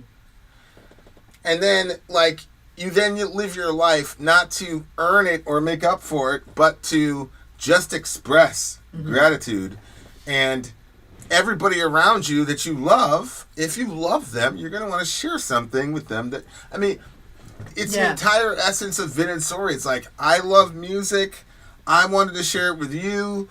Then we had our crew come along. They wanted to hear it, you know? And so it was a big kind of cycle type of thing, situation, you know? Yeah. But damn, I remember the first time I saw the ritual thing with, was it Da Vinci Code? And he had that priest and he was doing the shit on his back and all that. Like he was whipping himself on his back.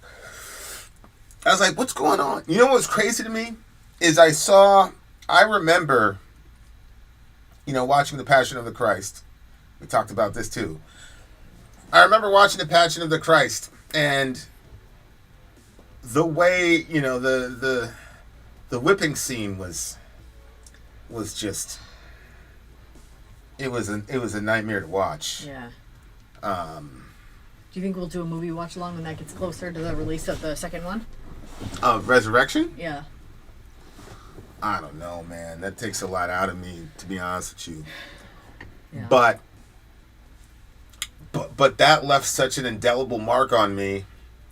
And I remember looking at Jesus just being torn to shreds. And knowing that it was much worse because we can only see in these 3 or 4 dimensions. And being like, yo, what are you complaining about? You know what I'm saying? Like, it wasn't stripes. Like, this dude's back was, like, just torn open. Yeah. Intestines hanging out, all types of shit. You know, people are, he died over 3 hours. That's uncommon. Yeah, it's uncommon because they didn't beat people to within an inch of their life because they wanted you to hang out on the cross more. But because one of their guys had been killed that week, and they thought Jesus was leading a band of soldiers, they went crazy on him. Oh. They went crazy on him because they thought that, you know, Barabbas was the main guy, and then he heard about the crowd, and then they're like, no, Jesus is the guy, not Barabbas. Crazy. Wow. Yeah. Well, go ahead. I had something else. I did. I had something else to say too, but then I got thinking about that. Like I never thought of that really, or at least it feels new to me in this moment that they would have gone extra on Jesus because of that. But that makes sense. Yeah, it says there was an insurrection that week. Barabbas was the leader of the gang. It literally said he was a notorious gang leader. Yeah, and he was actually the ringleader of the little mini revolt that they staged, which took the life of a Roman officer. And so when Jesus is there, and it's like, you're a king then. Remember, they were saluting him, all this other stuff, because they were basically saying, you acted like you were this big gangster. You see what I'm saying? Go ahead. Well, there's some things when you're like a kid and you're reading the Bible. Like, a lot of the stuff that Jesus says, it's like, that was confusing. Why doesn't he just answer the question directly? Because there's a lot behind what he's saying. You don't actually realize the depths of it till you know more. So, for instance, here's one example. Most people have heard, I don't know, maybe you have or haven't, that Jesus is called the Lamb of God. So he's called the Lamb of God, and then he becomes a sacrifice in the New Testament. So you've got this imagery of a lamb that is going to be a king. And so when Christians talk about the lamb sitting on the throne, they don't picture like lamb like that. We're picturing Jesus, like Jesus is sitting on a throne in all his glory. But anyway, there's this one verse that when I was a kid and I would read it, I was like, okay. But then as an adult, reading it as an adult, it's like completely, Jesus said, no one is talking about his life. No one can take my life from me. I sacrifice it voluntarily, for I have the authority to lay it down when I want to, and also to take it up again. For this is what my Father has commanded. Ugh, I love that verse because he's like, it's so like, because they thought like, Pilate said something to him too, like, don't you know that I have the power to set you free? And he said, you don't have any power except what's been given to you by my Father. Like, he was very like secure and convinced in his Father and in what he was about to do, even though it was going to be a painful experience. But anyway, I just love that because like, even in his death, he's like, even death doesn't have power over him because he lays down his own life and he said, I can take it up again. And he does 3 days after his death. Yeah, I mean, a historical being did this, man. Like, he was in history. Dionysus, nobody even claimed that Dionysus walked around in history. Muhammad, none of these people claim the stuff that this real historical person claimed. Yeah, and the last thing I'll say about the Passion is that when I look at Jesus' wrecked body even before he went to the cross, God said to me, don't you ever in your life insult my son by trying to punish yourself for your sin after he did that. Like, there comes a time when, like, you're supposed to mature as a Christian and understand. And here's the deepest act, the deepest understanding of any Christian is ultimately love, right? Because the greatest of these is love. And so we are stuck, especially Western people, in a work-earn kind of cycle. And this is a guy calling you to inherit the entire universe. I literally believe that with every atom of my being, but completely depend on him to get you there. And you don't give Jesus an assist. And yeah, you got converted like 3 months ago, and then you did some crazy shit at a house party, so now it's time to beat the hell out of yourself. Paul said, if you could do that to square the circle with God, Christ died for nothing. Right. Why would God send Jesus down there to die this horrible, brutal death so that you could go and continue to punish yourself? Ridiculous. God's like, I don't want any of your nasty, sinful blood anyway. That's why I said there's a divine way to do things, right? And a human way to do things, right? And so, like, if you wash yourself in human blood, you're going to end up dirty, disgusting, and bacteria-ridden. If you bathe yourself in God's blood, your entire soul gets cleansed. That's what I said. There's a godly way to do stuff, and then there's a worldly way to do stuff. And I'm dealing with a being that doesn't have any limitations. Okay, what do you give the song? I'm going to give this one a 9.3. And do not ever doubt Jesus' love for us. Yeah, man. Yeah, I was just thinking about it a couple days ago. Brutal, man. What a crazy story. What a unique, crazy story. Okay, we got one more song on the way, dear listener. One more song of the day, and I think I'm going to end up having a religious discussion with the big homie Applejack after this song, so stick around. You might want to see it. Been out. Sori out. Go. I'm Ben. I'm sorry. If you would like to get your song reviewed, dear listener, there's the filthy capitalist option. As Sori says, 125 gets you straight to the head of the line. You don't have to be a part of the alliance. You don't have to be part of the group. Wait a minute. And the biggest thing is you don't have to wait. You hop, skip, and jump right in front of everybody. 125 gets you there. You do that 3 times, and then get mashed down to the $75 rate for perpetuity. Yes! Also, there is a band review option. So if you've got a band and you're trying to get your band some exposure, hit me up at itsori@gmail.com, and I'll show you the details about how to pull that off. You can also jump on Patreon, and there is a option on the tiers to be able to get your band reviewed. Obviously, we can't lie to you, so we can't guarantee a positive review. Get what you get. It's just rubbish. Rubbish. That's British for garbage. My favorite is a community option. $1 at the gate gets you in a Patreon. You get to join an alliance. The alliance joins their points together, and that helps determine what songs that we do. The alliances hang out on Discord. Message me on Patreon to get the link. And they do all kinds of other cool things. They do Minecraft, Dungeons and Dragons. Yeah.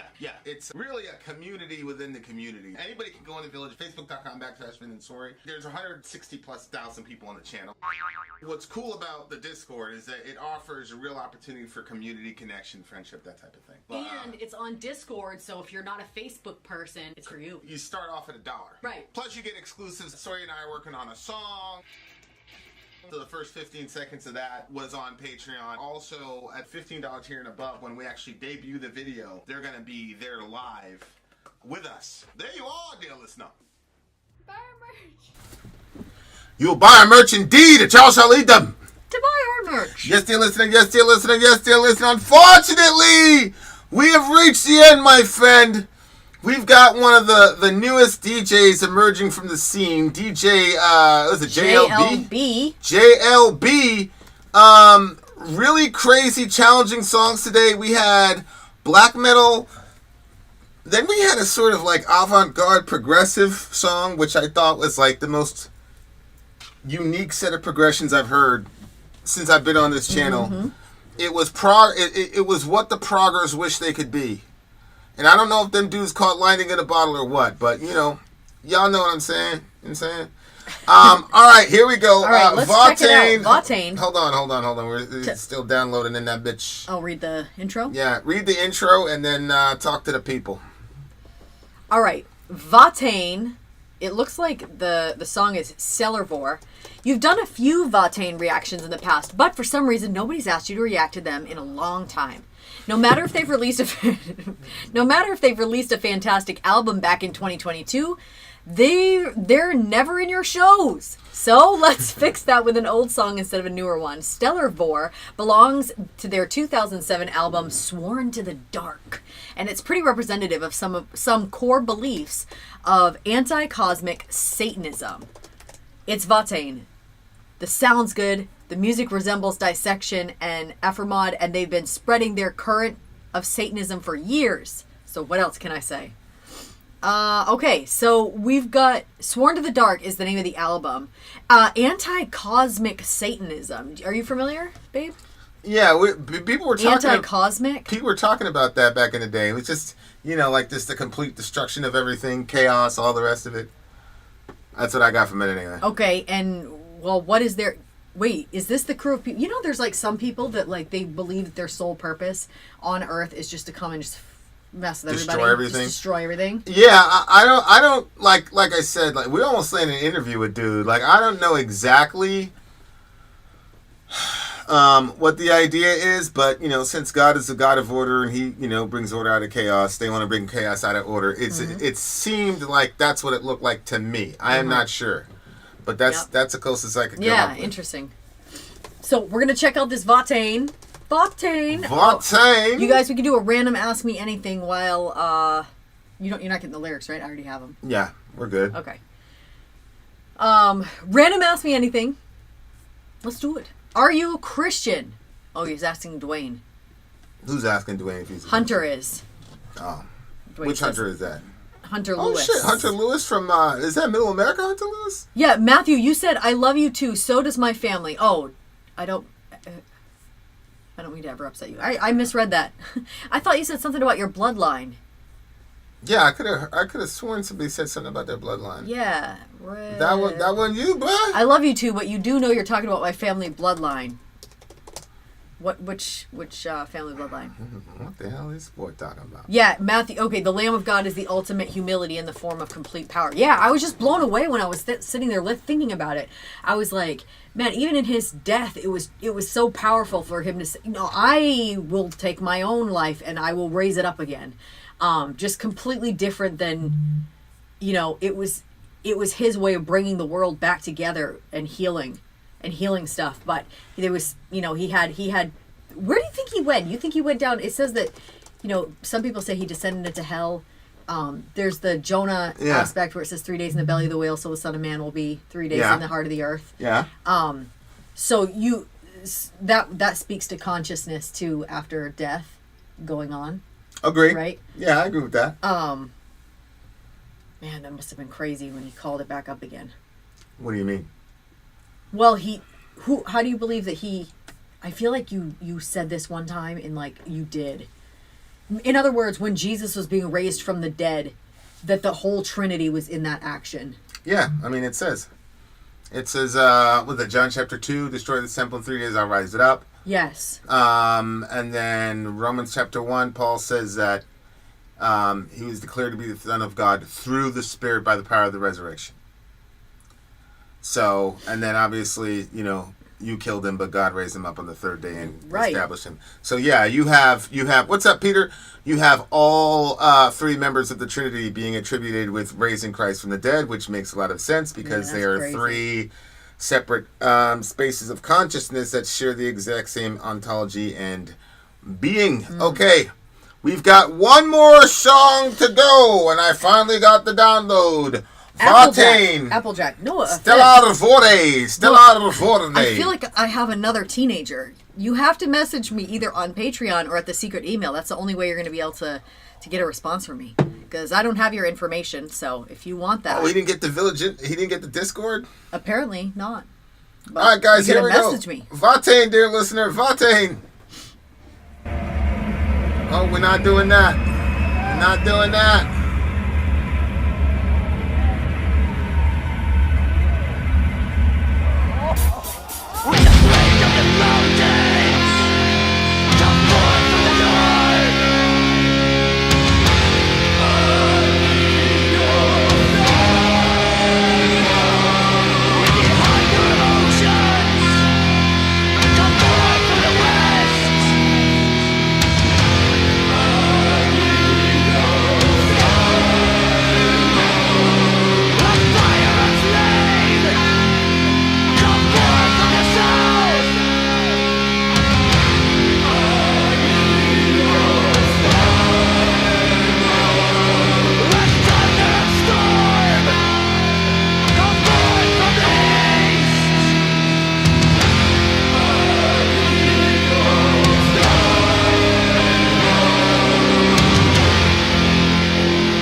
Final hour.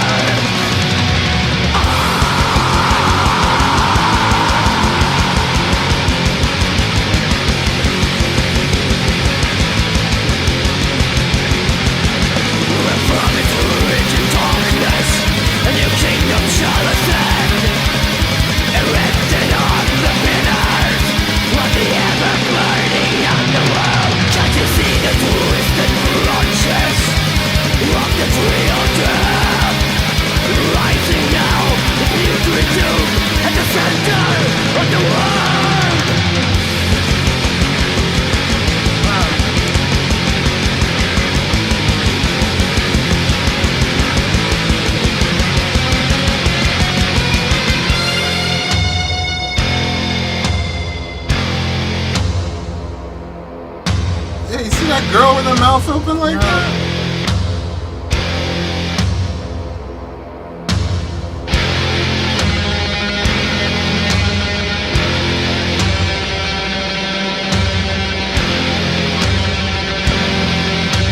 Jeez, look at this guy.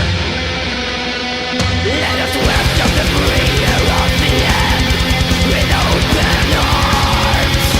Let us adore the gates to nothingness with blood. Let us lay its enemies that parties upon the blood. Which the Lord is coming in glory. The Redeemer of the ages, the non-sunshine, silent space, devoured as one from your abode in the dark. Comfort, thou eats the stars. God of death, manifest.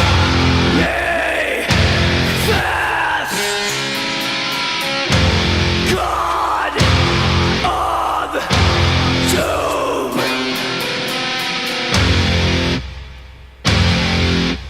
move and appear.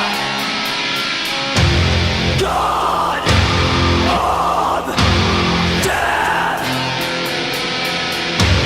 manifest.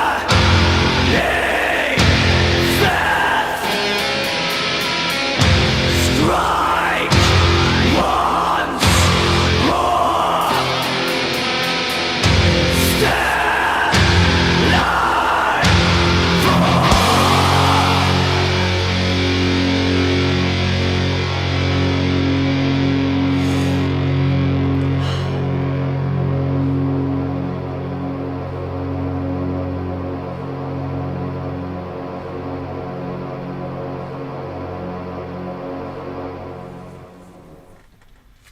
like I had a friend who, I'm not going to mention who he is. It's not the guy you think it is either. But he's like, I have no Vin. thoughts yet.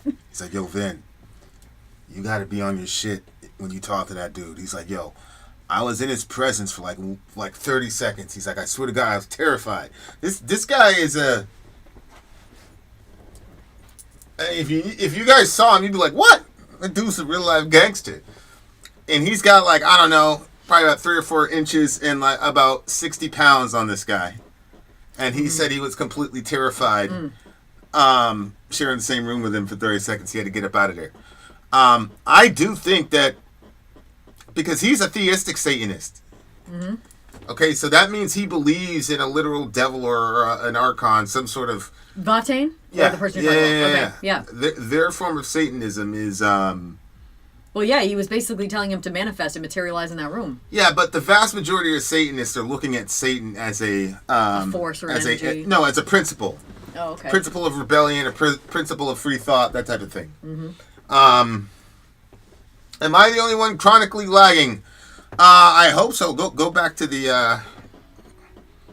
The lyrics are right here. Yeah, she's got some latency issues, so I wanted to see what it looks like on Rumble and YouTube. It looks pretty good. All the bands tonight were theistic in their Satanism. JL, Okay. are you theistic in your Satanism? Just curious. Oh my gosh. Okay, so obviously the song starts out. It's. Did you send me the lyrics? Wait, you don't have the lyrics? Hold on. So lyrically, no. When the song started out, I have my thoughts and opinions about the band, you know, and then they kicked off with a bang, you know what I mean? Like at the beginning when he was like at that altar, like calling it, and it was, I recognize like it's definitely spiritual in nature. I don't think that his intentions and my intentions for our spirituality are the same. But I did think that there were some things that was pretty interesting. So for instance, when he's calling forth God of Death manifest. Now I believe he's trying to call forth Satan. Shaitan, yeah. But I think that there's a bit of a misunderstanding here. And I don't know why that's so funny to me. I think it's funny that, like, this just doesn't... Now, what about the specific phrase is funny to you? Well, it's funny to me because when you're talking about... If you guys are familiar with the Old Testament, you had God's people... They kind of went through phases of where they would... they'd go into captivity and then they'd be freed. And, you know, whenever their hearts would, I guess... be turned toward God and they wanted to seek after God, they would find their freedom and the ability to do so. But after they lived good for a while, whatever, people started getting slack and, you know, started saying, yeah, but what about this God? And what about that God? Because all the surrounding areas had all of their many gods that they were worshiping. So anyway, the Israelites end up getting into slavery. They're in there for like 400 years, something crazy like that. And then along comes Moses. Moses is going to be their deliverer. He's going to take them out of Egypt. But of course, when he shows up and he says, yo, Pharaoh, I got to take all these people out of here. Pharaoh is like, why would I do this for you or anybody that you're with? And so it goes through a series of, you know, Pharaoh saying, no, I'm not going to do that. And then God specifically starts attacking the gods of Egypt. So you have, you know, darkness. He goes after the light. He goes after he goes after all these different, there's hail. There's all these different, the water turns to blood, all these different, what's the word? Plagues. All these different plagues that keep coming on Egypt until finally at the end, it's told them you got to let the people go or the firstborn of every household is going to die. But if you were part of the Jewish family or you were part of God's family, Israel, you were told they were going to kill a lamb. And then you put the blood over your doorpost. So when the angel of death were to come through, the angel of death stops and doesn't touch your house because the lamb died in its stead. And this is kind of what I was talking about before, where we talk about Jesus being the Lamb of God. And it was a picture before its time that there was going to be one that was going to come, and their death and their blood was going to cause death to pass over us. So we don't experience death like everybody else does. When we die, we go on to, you know, to be with Christ. But anyway, so the death angel is actually, when you start reading the Old Testament, there's this angel of the Lord. Turns out this angel of the Lord in the Old Testament is called angel of the Lord. New Testament, that's Jesus. So the angel of the Lord that came through that killed all the firstborns in Egypt was Jesus. So you had this guy, and I can't like, because whenever you see like the Grim Reaper, stuff like that, like you never get this idea that it's a good figure. It's kind of like it's death, it's bad, but it's Jesus. So that depends on who you are, because when Jesus shows up to me, I'm like, that's my friend, man. That's like my savior, my father. Like there's so many things that God is to me. But if he's nothing to you and you're an Egyptian and you don't have that blood covering you and your family, then the death angel is going to come in and he's not going to be that father to you. He's going to be the angel of death. And so there's, you know, just like we reflect the image of God, like that we're multifaceted and that we can be really good and really terrible. Like God himself is all good, but there is wrath and there is judgment for things. So anyway, so like here's this guy and he's calling forth this God of death, manifest. And like, I believe that he's probably thinking that Satan has that sort of power, but I don't know if you guys remember also in the story of Job, when everything's happening, everything that Satan does, he has to get permission first from God. And God says, look, you can strike his body, but you can't take his life. Jesus explicitly stated in the book of Revelation that he was the God of death. Bingo. He said, I was dead and I'm alive again, and behold, I have the keys of death and Hades. That's it. He's in charge of death and Hades. So when he's... That's why when Homeboy was telling me, like, oh, he's evil, blah, blah, blah. I'm like, man. Come on, man. That's why I was like, because I got this, like sometimes I could just like feel something, man. And I'm like, he's in there, like, really the way that he was doing it, the way that he was, fast. It was like powerful. And I'm like, this dude has no idea who he's summoning. He's calling to Jesus to come and show up at that concert. Jesus is like, I got you, my nigga. We right here. We good.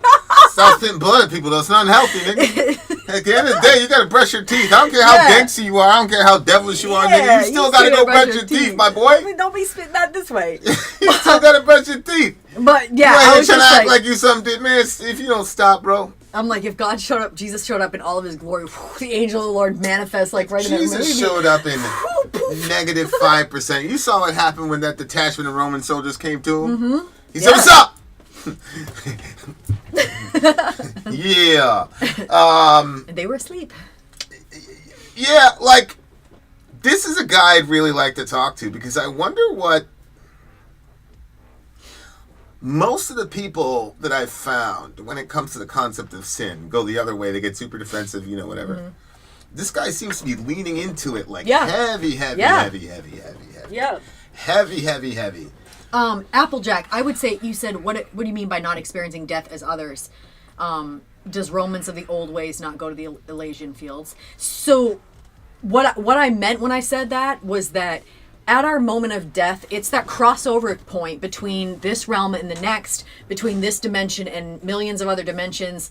I don't know how you look at it, but there's a crossover point where your body is here, but where did you go? Where is your spirit? And that's why people say the body instead of the person, because we understand that they went somewhere else. And so I'm saying at that point, there's the same angel is coming to you, but what version of him are you getting? I know what version of Jesus I'm getting. He's going to come, he's going to take me, and he's my everything. Like, he's my life. Like, he's going to come and he's going to get me, and I'm going to go with him, and the wonders of the universe is going to be like there. It's going to be a crazy, crazy thing, and I know he's going to be there at the point of my death. And so you have that experience where he comes as this powerful angel that is protective and is, it's Jesus. But then if you're not his and you don't belong to him, then when he shows up as the angel of death, your experience with him is going to be completely different. So the scripture says, mark a righteous man, basically because at the end of his death, you'll see that there's peace. Because the righteous man understands that his righteousness doesn't come from himself, but it comes because, once again, Jesus died on that cross, and that cleared his debt before God. So he's looked at it as righteous, even though he's still born, raised, lived a nasty sinner. He belongs to God, and he's on. That's it. Jesus prayed for us when he was here. He said, I don't pray for the world, I pray for you and everyone that's going to come to God through him. So he prayed for us. So it's a done deal. But yeah, like that's what I mean. Like, what version of Jesus is coming to you at the point of your death? But there's no the Grim Reaper, the devil he doesn't hold that kind of power. He has to ask for permission before he does stuff. Like, Jesus is the king of the universe. Like, that's it. That's over with. So and that was, he conquered death. And he said for himself, like, nobody kills me. I'm going to lay down my life and I'm going to raise it back up again. And then he works with the Trinity, and then, they do this glorious sight. So yeah, I just couldn't, like, the way that he was singing, because again, I like recognize spiritual energies and, even like for good or for bad, like, and I think a lot of us do. And you could tell that there was like some sort of energy, but I felt like you're summoning the wrong one. I don't think that's the one, because I just kept picturing like Jesus just showing up in all his glory. Okay, here I am.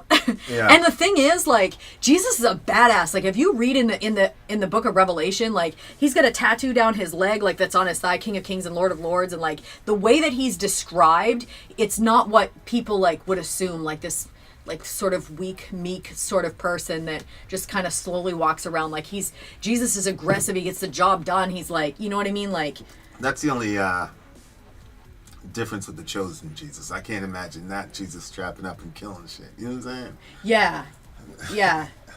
But I don't know. Maybe he's going to change once he starts getting in conflict with them people. No star will shine tonight, no star, no matter how bright, across the firmament goes its flight, a great darkness devouring the light. That's kind of like in a inversion of a great darkness devouring the light, where it says, the true light that lights every man, the true light which was coming into the world. It says the light shines in the darkness, and then it says the darkness has not overcome it.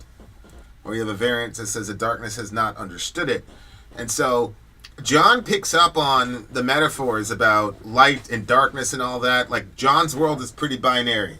You're in or you're out, that kind of situation. Mm-hmm. But I wonder about, since he's a theistic Satanist, JLB, I'm going to need your help on this. Does he believe that either Watain or you, JLB, like, does he believe that Satan created the universe, or that there's an equivalency between Satan and God, or does he believe that Satan is a creation of God who has the right to be rebellious and all the rest of it, and he's going to fix God? It sounds a little bit like Gnosticism, where like the physical universe was created by the demiurge, and you want to, you know, dishonor and disrespect the demiurge as much as you possibly can, and that's the God of Genesis 1 in Gnosticism. So I'm waiting for the response to come back up, but God of death manifest, God of doom, move and appear. You know, it's that's one of the things about this whole UAP conversation, where you know, we were talking about non-human intelligences, and you know, it's so crazy to me how quickly everything is changing. I can send you some PDFs. Cool. I will definitely read those. But JL, just a quick, does he think that the devil and God are equivalent? What does he think?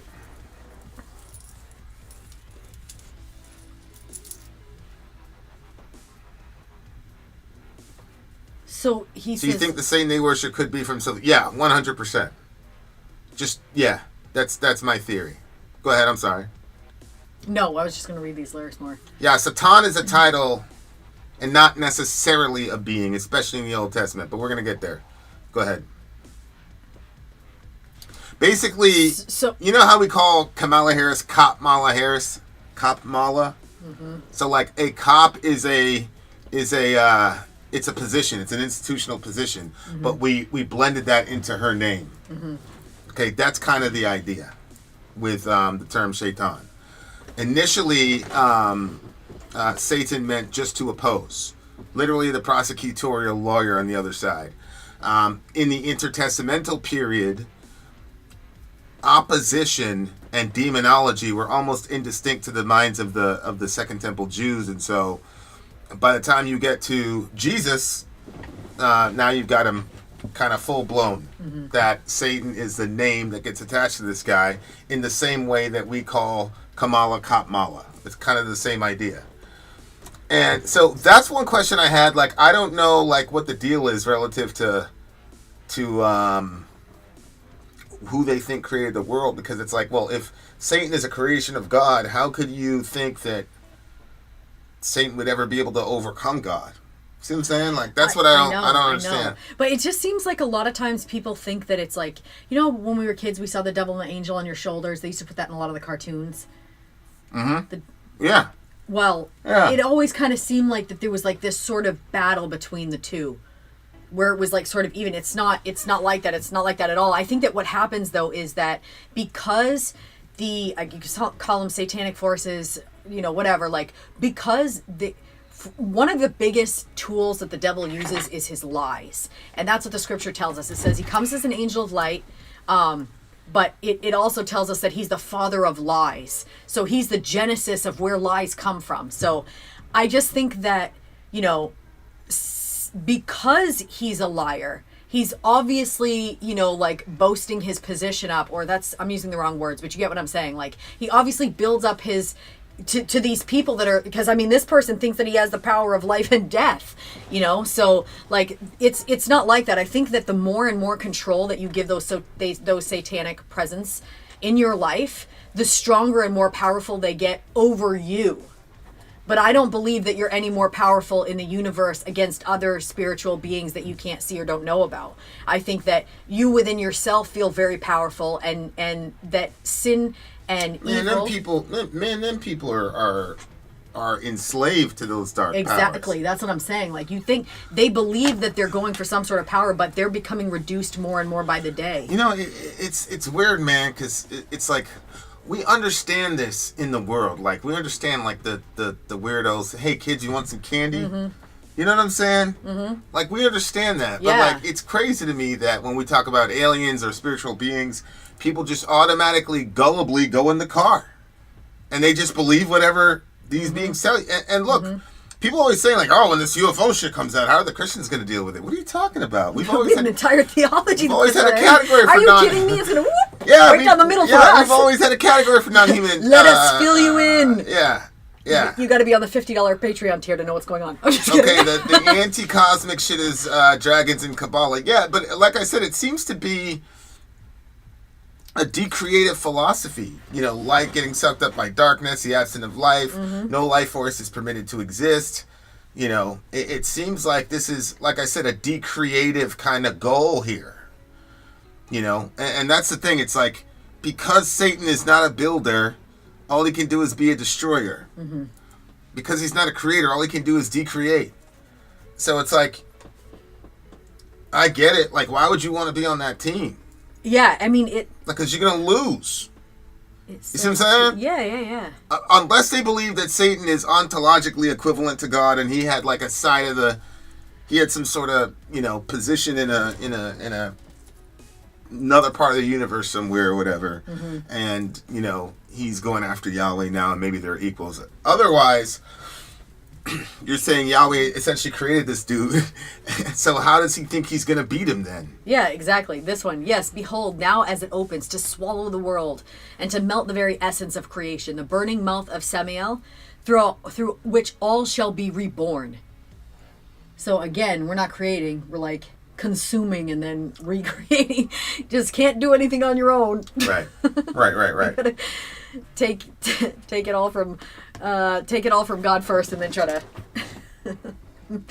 call it your own. But I'm gonna give this one a 6.66.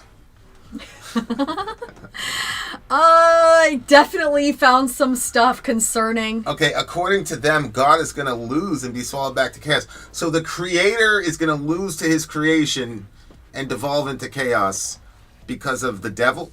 I mean, is that kind of the... I'm not trying to be funny, but is that the premise? So he was created, and then the devil finds a way to outsmart him and overcome him with the chaos. I guess that's what's being said. I mean, it's just like I don't want to, come across like, but I'm sure that, when people hear some of our beliefs, it like kind of hits them funny sometimes, but like this definitely it's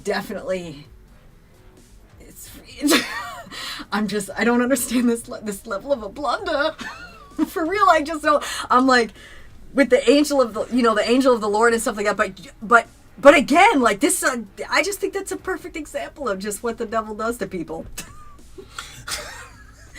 Because they really believe they were summoning him. This guy really has a gangster. He's got a real gangster reputation. I remember my friend though. He was a badass himself. You know what I'm saying? He's still around, bless God. I get it. He has some talent. He's like, I'm telling you, Vin. I'm like, listen, bruh.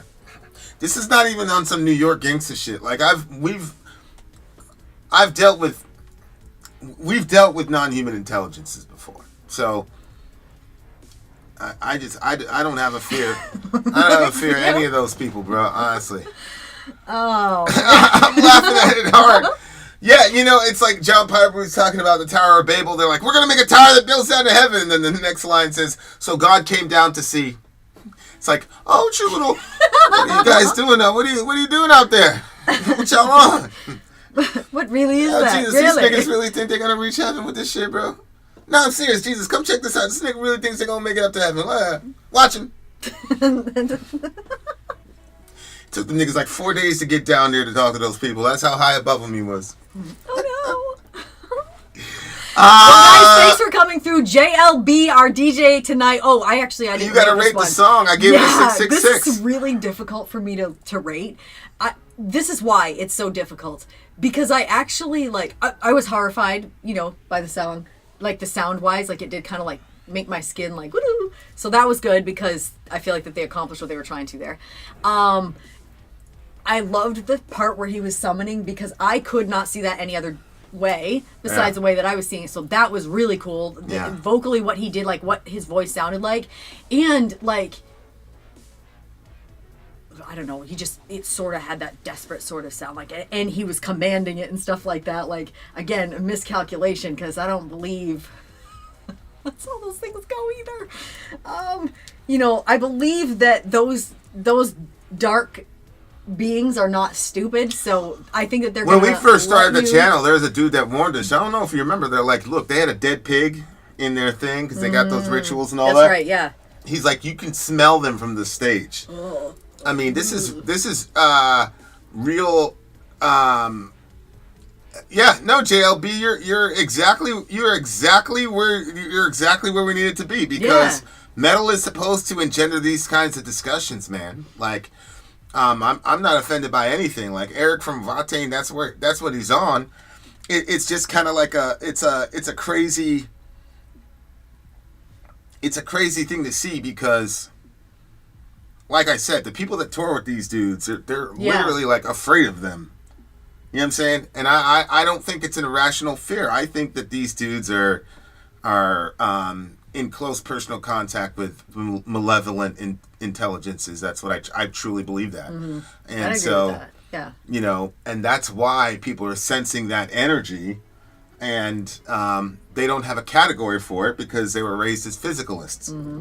Yep. So these people are gonna, you know, just like they're trying to come up with, like, how did consciousness emerge from this rock? Mm-hmm. Like, they're gonna do that with it too. You know, they're gonna, you know, it's just weird.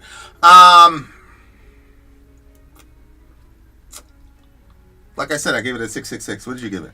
Yeah, again, it's very hard for me to rate because, like I said, there were parts I genuinely liked. Yeah, the manifest part. Yeah, it was really well done. I'm like, sorry. I don't have I any... think it was Ben or somebody in the chat was like, I feel bad liking this shit.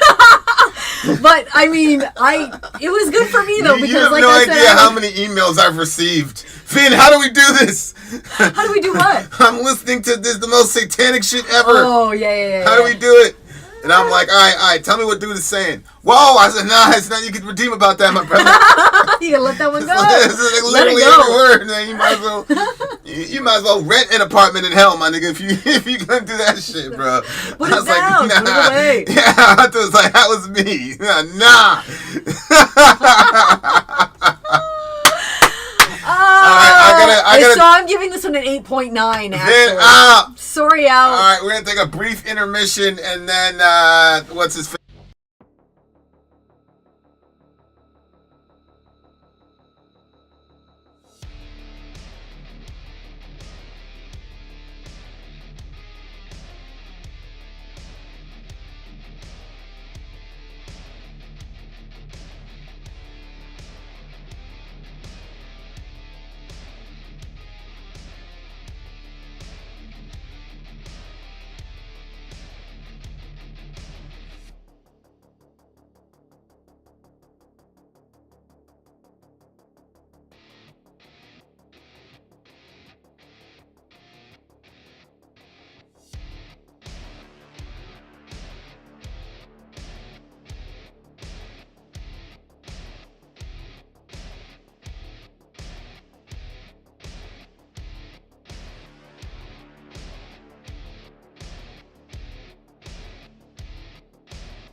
Okay, testing 1 2, testing 1 2. I'm hanging out for some time here. I didn't see the timestamp on the last song. Neither did I, my brother. Neither did I. Okay, so me and Applejack had a conversation yesterday, or actually, I think it was this morning. I'm not sure. And I think we're gonna rehash the story today. So I'm just waiting for him to get his stuff in order, and then I guess we're going at it. For sure. E-Fog in this bitch. Good to see you, buddy. Good to see you, E-Fog. All right. So in a second, he's going to come on, and we're going to put up the text there so you guys will see what we're talking about. Actually, I need give me that back real quick. My bad. What you doing? Oh, you leaving? Yeah, I'm just running out. I'll be right back. I got you. Just Stay right there, though.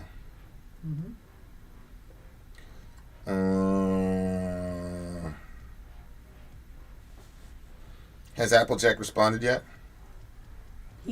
I think he's joking. Nah, he wasn't joking, I promise you. Well, I don't have his number. So that's why I kept saying you gotta message me through Patreon.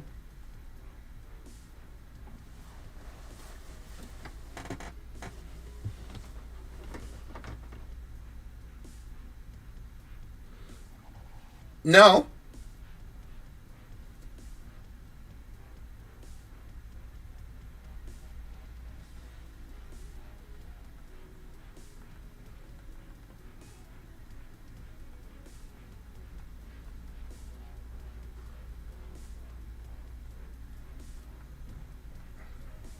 Hold on. You just hang out here for a second? Where'd you go? Applejack is saying I am here. Okay, go for it, buddy. What are we talking about?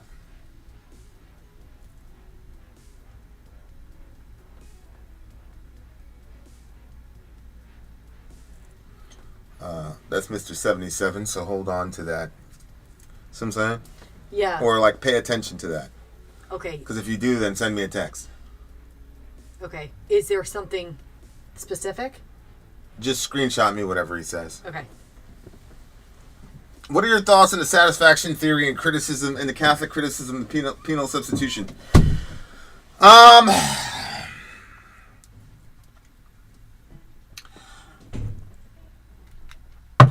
I think Anselm. I really don't think Anselm and Luther were really that far apart.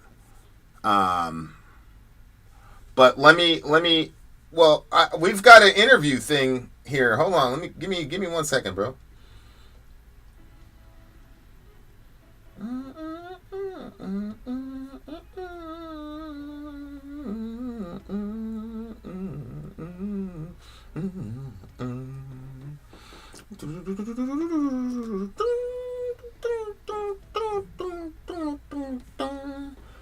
I love that song. Okay, so I'm going to jump on with my homie.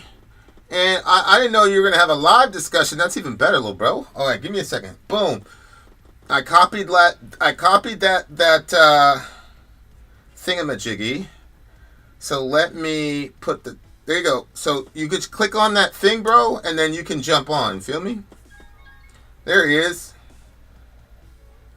Yo, yo, yo. Can you hear? Can you hear? Guest is in green room. I'm going to add you to the right is what I'm going to do. Boom. There Boom, bap. There we go. Hold on. Look. I put on the vest. I'm ready for this. Yo, you see that Young and Ace video? He's talking to Ack. He's like, no vest, no security, no nothing. It's over with. It's over with. Okay. All right. So for those you don't know, Applejack is my brother from another mother. You know, one of my... Yeah, yes, sir. Yes, sir. One of my best friends on the channel. And we just going to hang out and talk. So let me read this, and then we'll get into it. Sori, you claimed old way ritual used by Christians was cultural. Wouldn't religion itself be cultural? Okay, so when you said... Here, let's try this. Let me get everybody the full context. Yeah. So that everybody can kind of follow along with us. And you can say some stuff too, man. You know what I'm saying? Like just to give them a, you know. So basically my idea and the way I was looking at it was actually we do have to return back to it because I have to look at exactly. Yeah, I'm with you. Hold on. Been running all over the place here. Been running all over the place here. I think we got it. Ah, Mother Flower. Mother Flower. Can you get into our Facebook right now? Yeah, I'm getting into Facebook right now. All right, cool. I think I did it. Okay, wow. Somebody actually remembered their password. Oh my God, where we have something crazy. Kiefer Brewer just agreed with me on Facebook. Holy shit! The apocalypse! The apocalypse is on us, dear listener! The apocalypse is upon us! Ah, you freaking loser! I can't get out! I'll secure my account. How? I know. I'm on here. I just gotta find where we were discussing. Yeah, I got you. Right. Here we go. Alright. So. Oh, it's just at the list them specifically. Okay. So here is what I had posted. I said, after spending a long while arguing on the side of the Christians in the open ceremony issue in the Paris Olympics, I have to now switch sides and give my true opinion towards them. So Christians felt offended about the perception of the Last Supper, yet have not had a single concern about who they offended when they stole their ceremonies and rituals from the old ways. What's up with that? Any words for me, Vin? And then I gotta go to your response. I'm not used to these iPhones. I'm telling you, I'm a Samsung guy. Repent, brother. Repent from your sing-songolatry. So Vin responded back saying, list them specifically. So I said, bobbing for apples, Yule, spring, and renewed life aspects of Easter, like the goddess Astrore, eggs, and the Easter hare, aka the bunny, Samhain, Saturnalia, Leprechalia, and Valentine's, May Day, Three Kings Day, shall I continue? And your response was, what do you mean when you say rituals? The majority of what you listed aren't Christian rituals, and the vast majority of Christians have never heard of them. For example, every Christian knows Jesus died on the cross. Very few can tell you they went bobbing for apples. I mean, I personally thought it was an American thing when I got it. Actually, bobbing for apples started in Europe. And then I said, true, I did. Also, Christians took funeral rites, ancient, they say pagan, but I refuse to use that terminology, but I'll just use it for now. Ancient pagan funeral rituals have often remained a Christian culture with little change, becoming a part of community and custom. This is something that all Christians do for funerals, which we do know that the Greeks used to put. What do we do for funerals? We have wakes, and then we have burial rites. We have separate days or separate times. We don't just quickly bury them under the ground.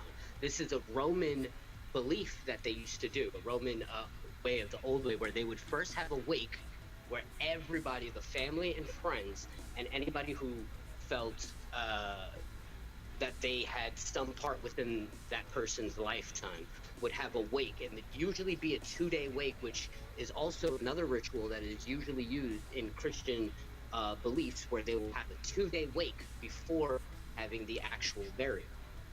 The 2-day wake comes from preparing them for Samhain, because in Samhain is when the veil is the weakest between the afterlife and the living. So that's when you give, especially usually within that year, but some people take it for more than just the year. But that's when you would give thanks and goodbyes to the souls that you've lost within that year, and they will continue on to watch under you. We use it as Halloween, which is All Hallows Eve, but that's the basis behind it, and that's why Christians say during Halloween you see the ghost. But in reality, it's not meant to scare you. It's meant to say goodbye to those you've lost. Okay, so when you say Christians, like I've participated in funerals. I've never done the two-day wake thing.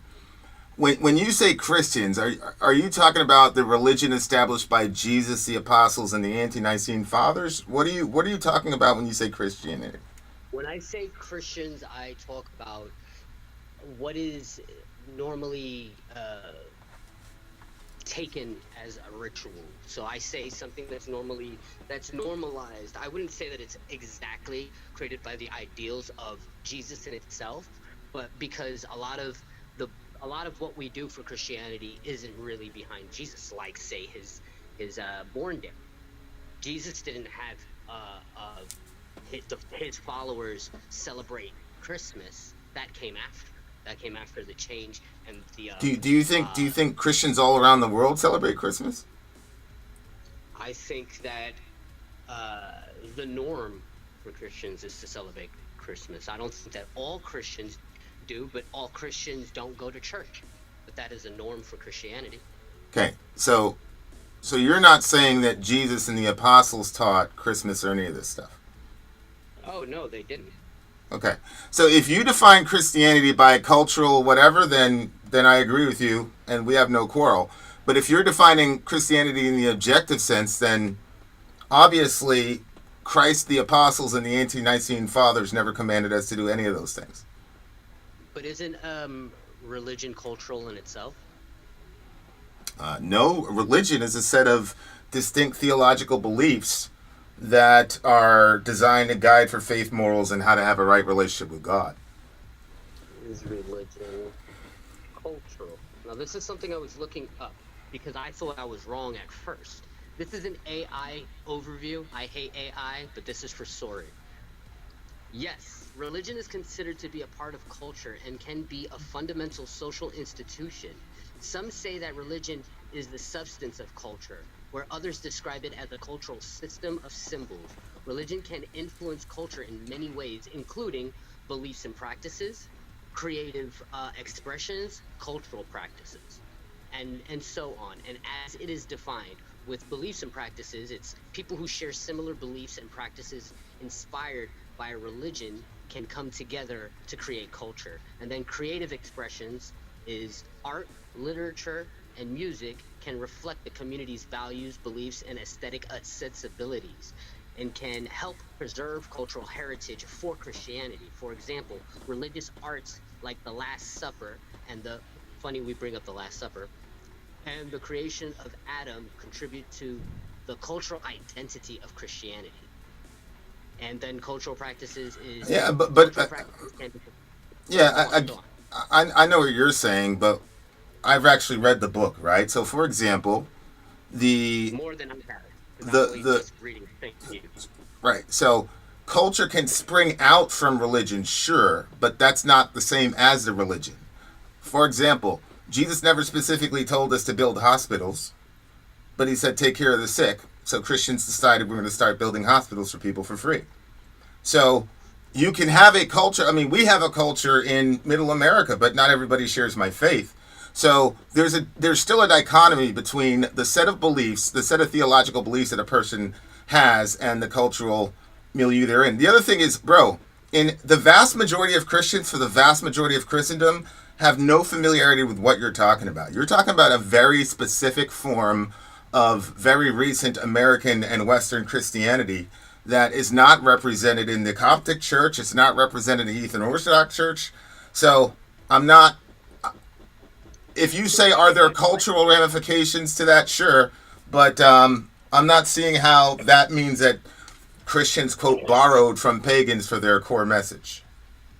Well, it's not that they borrow, but that they naturally, I mean, okay, so Christianity in 41 AD during the Roman rule, when they had a strong capture of the majority of what was considered the modern world at that time, we had... Who, that the Romans? The Romans had that kind of grip on the world? During 41 AD, yes. Sure. What was considered the modern world at that time. We had people like Constantine, who was trying to... Constantine wasn't around in 41, though, right? No, I'm saying people like people who were there was nobody like Constantine in 41 AD. We don't have a figure like that.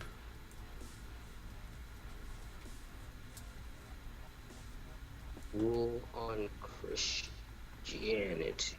I was reading about this, and I posted a link in our argument. Oh, I was wrong. I meant 62 AD. The Roman government generally ignored Christianity till around 62 AD. During the first half of Nero's reign, we treated it as a Jewish sect. Before then, however, Christianity was then pushed on, and they pushed out pagan beliefs. I call them the old ways. They what? Whoa, they what? They pushed off the idea of pagan beliefs. Who's they? Tried to, during the first half of Nero's reign. Okay, what did the Christians do? No, the Romans, not the Christians. Well, I guess you can say the Christians because they were dominated by the Romans at that time.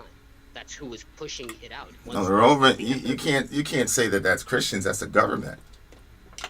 It is very much the government, but the government is what pushed on and forced the idea of people believing in Christianity and stop believing in the old ways. In 61 AD? 62. Read that again. Constantine was even a... Constantine... Listen.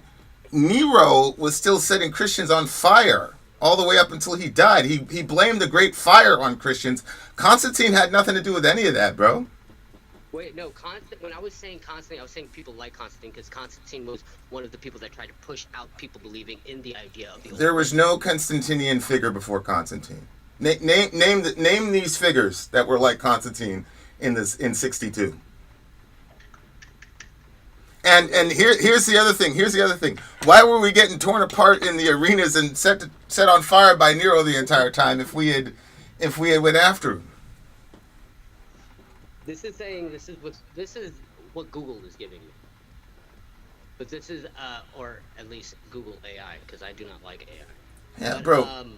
I do know that in the beginning, Christians were persecuted, but then after that, for a millennia, those who believed, before and after that, those who believed in the old ways, were then persecuted, and then persecuted. Who were these people that believed the old ways? These people, those were the original. They had the Druids. They had the people that followed in with what you would consider old style Wiccans, not Gerard Gardner. You're talking about like the Christian. You're talking about Jesus was teaching people Wicca? Is that what you're saying? No.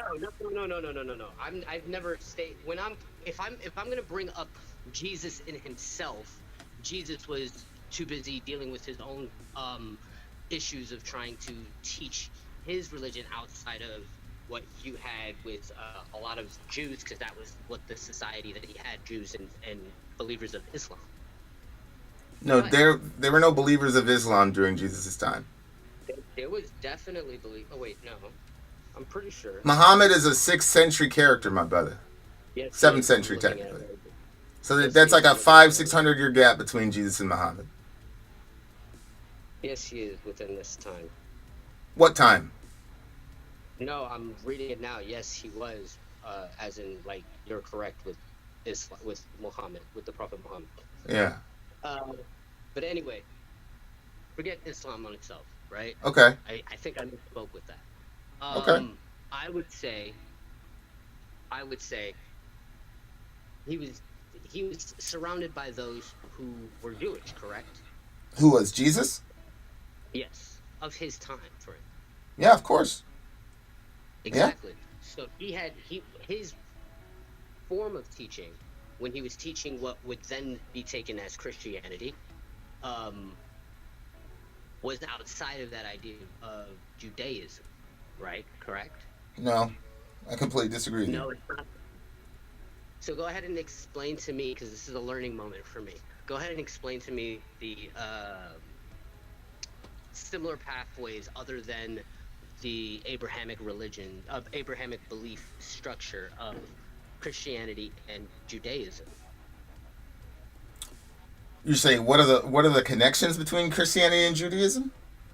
Yes, I'm saying other than the Abrahamic structure, because I believe that when he was teaching his ways, Jesus in itself, which this isn't my strong suit, but it's still something that I would love to argue. We're just having a dialogue. It's all good. Go ahead, bro. No, so Jesus in himself was teaching something that a lot of Jews felt were blasphemous, was it not? Like what? Like believing that he was king and he was the son of God. Yeah, I mean, to make a divine claim is a pretty blasphemous thing to do if you're not God, for sure. But I don't think he was the one that was making that claim. It was his followers, correct? No, I mean, in John chapter 5, he says the Father judges no one, but has given a judgment to the Son, so that all may honor the Son just as they honor the Father. So he's saying that he needs to be honored at the same level as God the Father. That's an obvious claim to deity. Yeah, John chapter 5. John chapter 5. I did not know that. Yeah. I've always thought that it was his apostles that were teaching. Now, the apostles didn't know that he was God, bro. They didn't believe that he was God until after he rose from the dead. They had no expectation of the resurrection that Jesus was going to pull, and that's why they portrayed themselves as cowards. In a Second Temple context, would have completely invalidated their story. So they had no motivation to portray themselves that way, other than the fact that that's what actually happened. So then, why was it that he was creating followers before his death?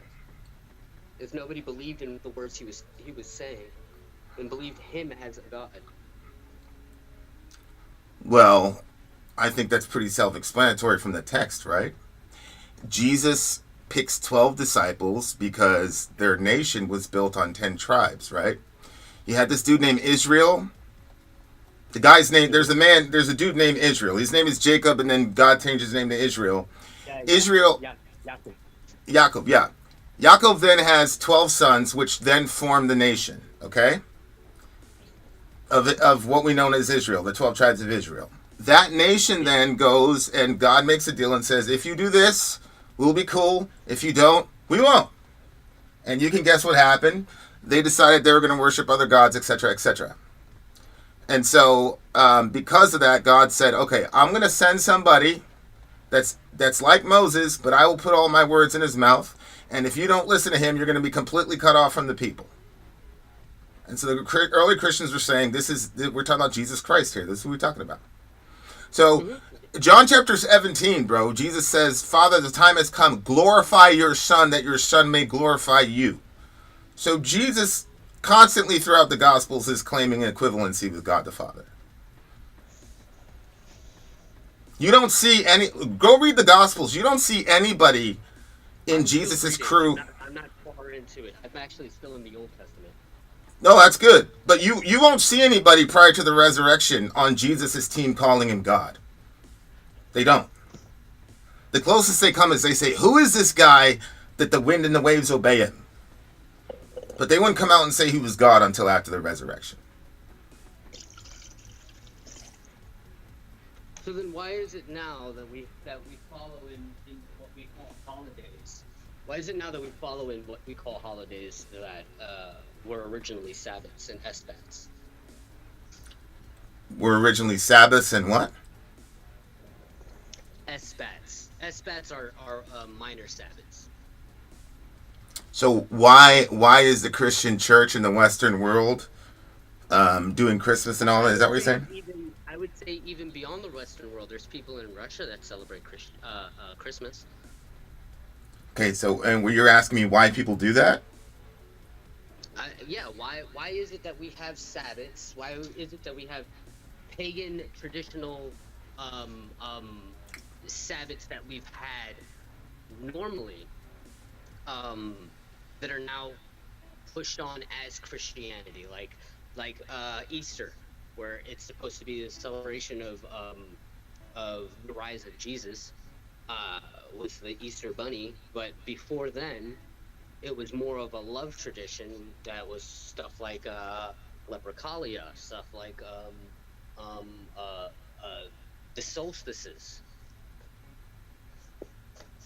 You're saying for the pagans, those holidays are for the solstices. Is that what you're saying? And then they were then taken and changed for certain things. You had Yule time, which was changed to Christ's birthday, even though he was really born during the summer months. You had I don't think he was born in the summer months. I actually think Jesus was born on September 11th, actually. September 11th? Why do you think that? because of Luke's accounting of who got the role for high priest that year, you can read Josephus' stuff and reverse engineer and get a pretty good guess at where he was. Okay, just on a side note, do you think that's why we've had so many what we would consider terrorist attacks on so many different dates of September 11th? Yeah, we had the World Trade Center, and then we had Benghazi on 9/11, and I forgot there was... We had the mass murder in Somalia on September 11th. Yeah. We've actually had a lot of terror attacks that happen on different years, but all the same day. Yeah. I do think there's something to that, right? And the other thing I'd say is that if you go to Saudi Arabia, or if you go to, I mean, I know this for a fact, those people will call God Allah. I've got Arabic Bibles, you know, when it's talking about Gospel of John, it's Allah this, Allah that, yada, yada, yada. That would be an example where Christianity is able to blend in with the culture. See, this is one of the reasons that this is one of the geniuses of Jesus, and one of the reasons why Christianity was an all-volunteer army for the first 300 years. Because the Christian church was told, you're going to go as sheep among wolves and you're going to die over this shit. So they were willing to do that. So I'm not seeing where you're saying that Christianity proper stole anything from any pagan. The other thing is that the main justification I give with that is because we all follow in his followers that are considered ruling voices or authoritarian voices for that. Like you have the Pope. There was Pope Julius I that changed the belief in Christianity, correct? And no. We had, what? Just give me a second. What specific belief did that Pope change? He changed the belief of Christ's birthday into December for Yuletime. That was back in 350 AD. Okay. Do you know what an ecumenical council is? An ecumenical council is when all the elders of the church get together to issue a decree for the entire church. So, John mentions Jesus getting baptized by John, right? In John chapter 2, John says, "Behold the Lamb of God who takes away the sin of the world." One of my issues with the pagan stuff, as far as like, this was borrowed from paganism. There's never an answer as to why a group of Second Temple Jews would try to convince other Jews that their candidate was the Messiah by using paganism. Well, it's the whole thing of trying to get the mass of people who already believed in the old ways to follow in with Christianity. Okay, what is the old?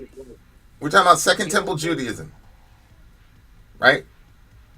That's the milieu that Jesus came up. Go ahead. Judaism, they believe that a large sect of Judaism believed that Jesus was born in October. They had the festival of Sukkot, right? And that was when they thought that Jesus truly was born. You had other believers that he was born in springtime, and they used springtime and Beltane festivals that they took over because they believed that the masses would not follow in with their festival. Okay, what was the disposition of the Jewish people at the time of Jesus? Their belief system was that the Messiah was going to come, he was going to kill a bunch of Romans and enslave the rest of the Gentile population to them. That all of their oppressors were going to be destroyed. Judas Maccabeus, about 130 years before Christ, did this with the Seleucid Empire, right? Alexander the Great died, Antiochus went around, did all types of crazy shit, and then Judas Maccabeus leads this charge and rids the Holy Land of Antiochus Epiphanes and the part of his Seleucid Empire. And he comes into Jerusalem, and they're all waving palm branches at him, saying, "Hosanna, Hosanna!" Because he overcame those pagans who were oppressing them. Now, Jesus shows up, and they give him the exact same ritual, right? But what you're saying is, this time around, we're going to add in a bunch of paganism so that we can convert the people who were supposed to be enslaved to us.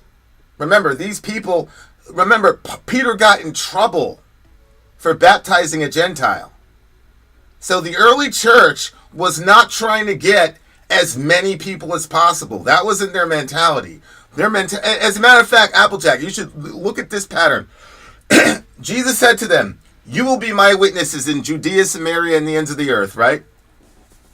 So the Christians start preaching, and they don't leave Jerusalem. They stay in Jerusalem, they stay in Judea because that's all they know, that's what they're comfortable with, right?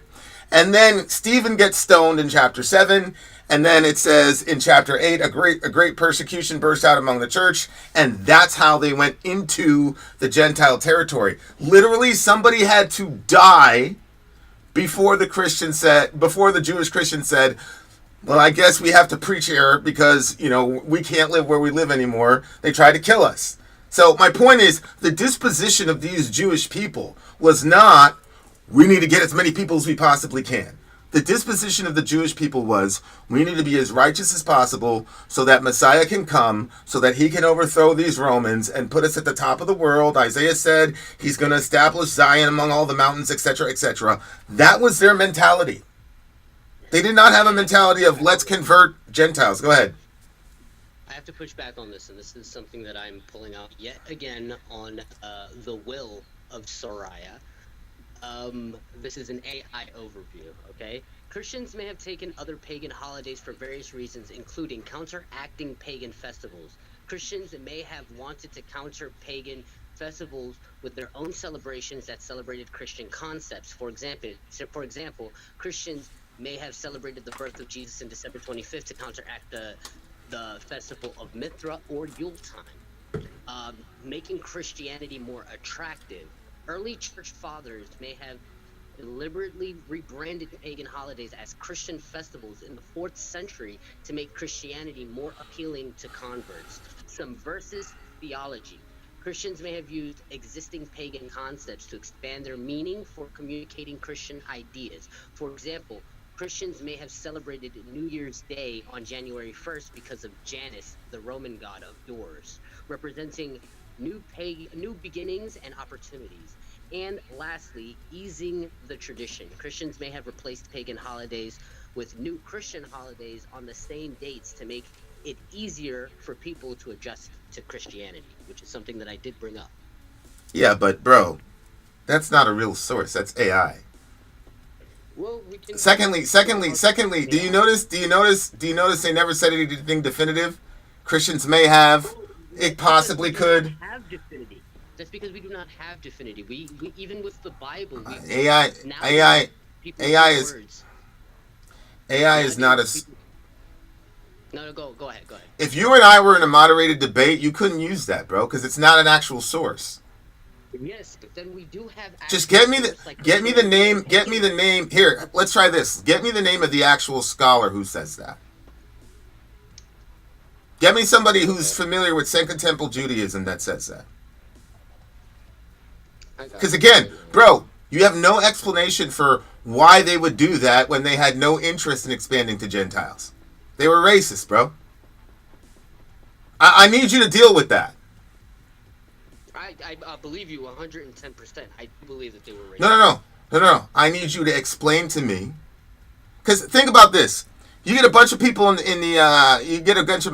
bunch of people in the KKK, right? And they're trying to start a religion. Do you honestly believe the KKK would sit there and say, now how do we get as much black people in our religion as possible so that we can treat black people as equal to us when our entire life we woke up in the morning saying, God, thank you for not making me like one of them niggers? Does that make sense to you? Now, let's use a different analogy, right? Now we're going to use. Can you answer that question though? I think that there is a sense to it if you have racists trying to dominate a large mass majority of the people that they're trying to dominate against, and they already have their own meanings in their own ways. We had Africans jumping the broomstick, but now they're Christians nowadays. They don't. I don't think maybe I didn't ask my question enough. Here's my problem. My problem is, if we were running the KKK, why would we scheme together and say we need to get as much blacks in our organization as possible and give them leadership positions and all that? Is that realistic?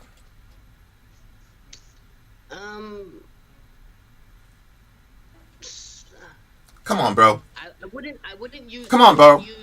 No. Because the problem is that I'm forced to agree when you use terms like the KKK. But when you use terms like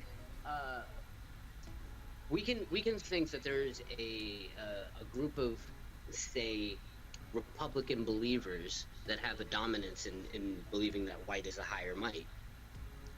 They don't have theological reasons for that, though. The Jews had theological reasons for why they thought they were supreme to everybody. My problem, Mark, here's my problem. My problem is none of the people that throw out this theory, and I got to tell you, it's been completely and totally debunked. None of the people that throw out this theory even begin to try to answer that question. These disciples, their disposition was clearly the traditional understanding that the Messiah was going to come on the cloud and destroy everybody. As a matter of fact, Mark, after Jesus rose from the dead, Peter said to him, "Lord, are you now going to establish the kingdom to Israel?"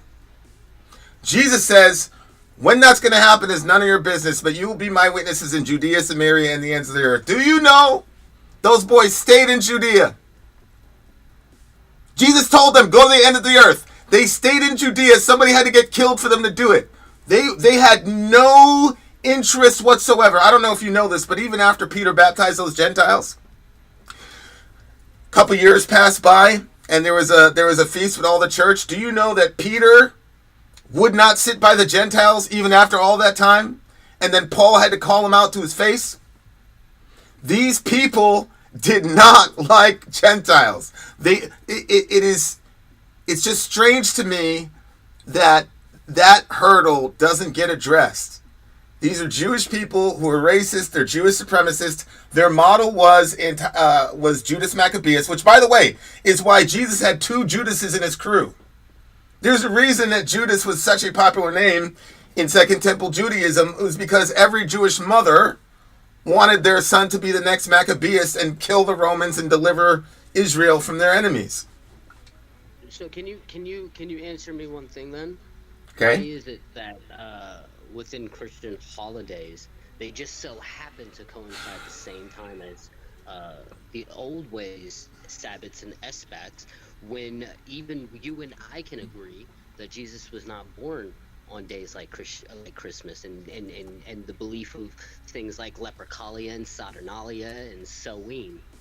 I don't see the relevance of that, because you already stated that Christ, the apostles, and the ante-Nicene fathers never taught that.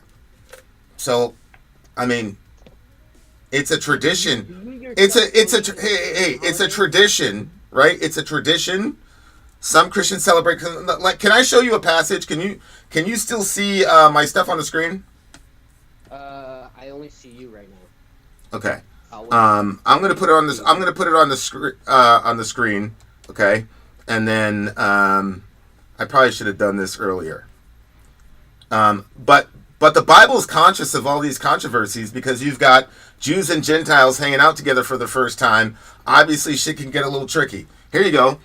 This is Romans chapter 14. Paul says, one person has seen one day is better than the other. The other esteems all days alike. Each one should be fully convinced in his own mind. That's why I don't care about none of this stuff.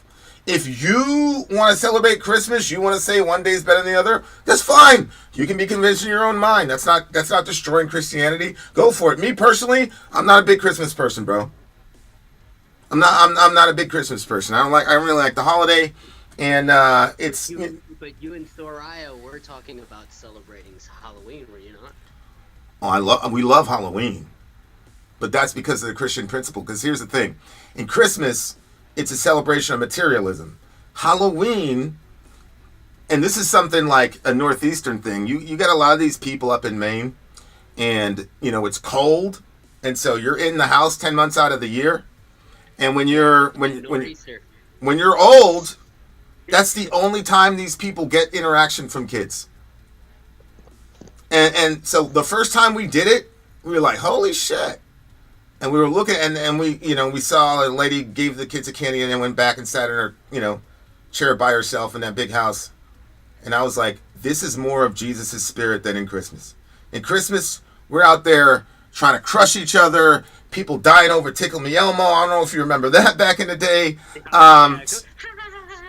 So oddly enough, I feel like Halloween is a way more Christian holiday than that. But again, like, look, bro, Paul addressed this in the church. Some of you guys, you're raised in a Western context. Go do Christmas, it's fine. You want to do Easter, go do Easter, it's fine. Then you got people in Turkey, never heard of none of this shit. You got people in Eritrea, never heard of none of this shit. The thing with Easter is that it's so big that people even travel to Canada just to go to a certain church. Yeah, but what? Believe in Easter. Well, is Easter on the same day every year? I don't know. I don't celebrate Easter, so I don't know exactly what day it's on. Easter. But pagan holidays in themselves are not on the same day of the year. You have 3 days where they follow in a belief, which is the 21st, the 22nd, and the 23rd. Yeah, so remember, Jesus had Passover in Passion Week, right? Mm-hmm. Right? So all the imagery there in the Last Supper and all the rest of it, it's all Judaica. Like, everything Jesus did was all Judaica. And so, like, and when he mentioned, I'm pretty sure Jesus used the term pagan once. Maybe it's a mistranslation. Let me see.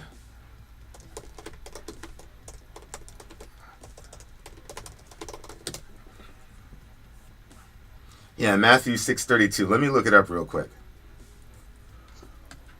Because this is another problem that I'm hoping that people that have that theory can answer for me. So there's no real answer for why racist Jews would import theological concepts from a group of people that they hated and believed they were about to conquer and enslave. Because if you dominate, I haven't seen anybody even try to answer that question. Go ahead. I'm sorry. Go ahead. What were you saying?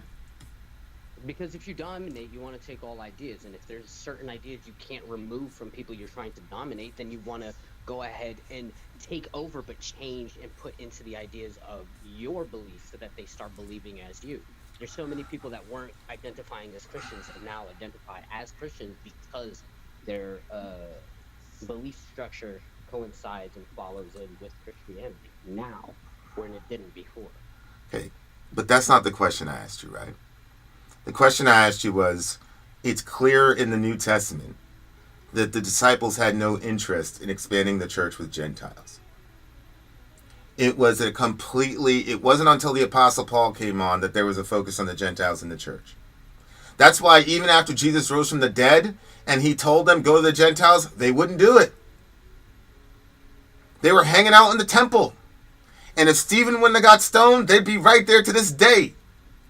So they had no interest in stacking up Gentiles. They did not believe that they needed to create a story to enslave Gentiles. Furthermore, Applejack, the primary confession that Christians used in their baptismal formula was to say that Jesus is Lord. That put them in direct conflict with the emperor cult. Nero, Domitian, etc., that put them in cross purposes with the emperor cult. So what you want me to believe is that you've got racist Jews who inserted a bunch of paganism to convert people that they hated, and who are then going to come into their organization and rule over them, possibly. So I'm not seeing it, bro. And I'm not seeing a very believable kind of way to kind of reconcile those ideas. Because to me, the thing looks like a non-starter, like right from the beginning, because of that. I have to give you some props because maybe I can try to give myself make myself feel better and say that I'm not as knowledgeable in this area, but I do have to admit There's a whole bunch of things I don't. At this point, no, but I do have to admit at this point in time, I have to take the L on this debate because I cannot answer that question that you are giving me, and I recognize that I cannot answer that. All right, give me 1 second though, and I appreciate your honesty, Applejack. Honestly, like, it's so much bullshit in the world today, bruh. But I just wanted to show you something real quick. Yes. And I actually wanted to hear your opinion because you said I don't like when people use that term. So I'm like, damn, okay, how do I do this? I just want to make sure that what I'm about to have you go over for me is actually in the original. All right, 32 through 34. All right, Matthew 6:32. All right, give me 1 second, bro. Let me just get my little Greek and Hebrew in this bitch. All right, Matthew 6. 32. What word did you use? The old ways. I was talking to Jesus. Oh, my fault. No, it's all good. And when you say the old ways, is it your contention that the first disciples were practicing paganism? It is my contention that paganism within itself, depending on what you view as paganism, because there's different styles and understandings of that belief structure, but it is my belief that there before Christianity, before Judaism, there was other beliefs that wasn't behind Abrahamic religions, Abrahamic beliefs that people now consider paganism. Okay. Judaism of humankind. Say that again? Judaism, to me, wasn't the first religion of humankind. I mean, Abraham did not practice Judaism. And what people are calling Judaism now is not Judaism. Well, I'll say it this way. It wasn't Jesus' Judaism. Let's say it that way. But Easter is connected directly to the Passover. So whenever Passover falls, we just count 3 days from that, and that's Easter. So, Is that the same thing as Yom Kippur? Good Friday, all that, yeah, Day of Atonement, all that, right? I don't have a problem with saying Christianity borrowed. Christianity didn't borrow Judaism. It laid its entire foundation on Judaism. As a matter of fact, the first Christians weren't calling themselves Christians. They were talking about...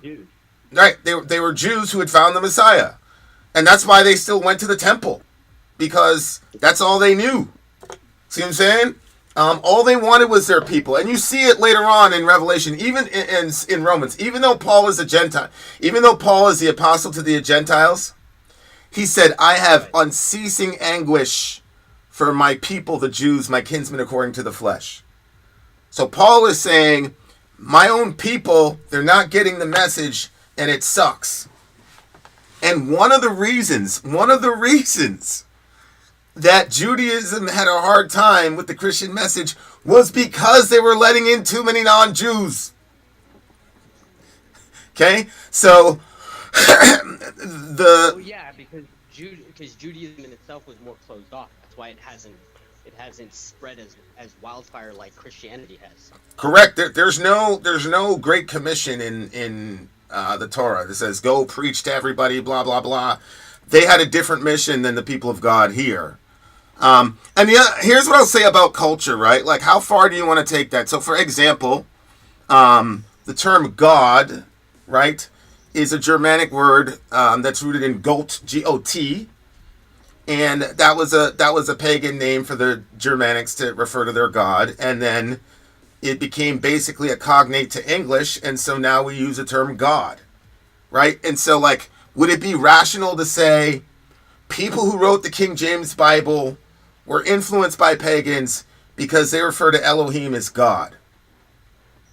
Well, a lot of the things that had to do with the creation and the writing of King James version was to change certain things to King James liking, like when you were changing I forget what word originally it meant, but then you changed it to witches, and the same thing with changing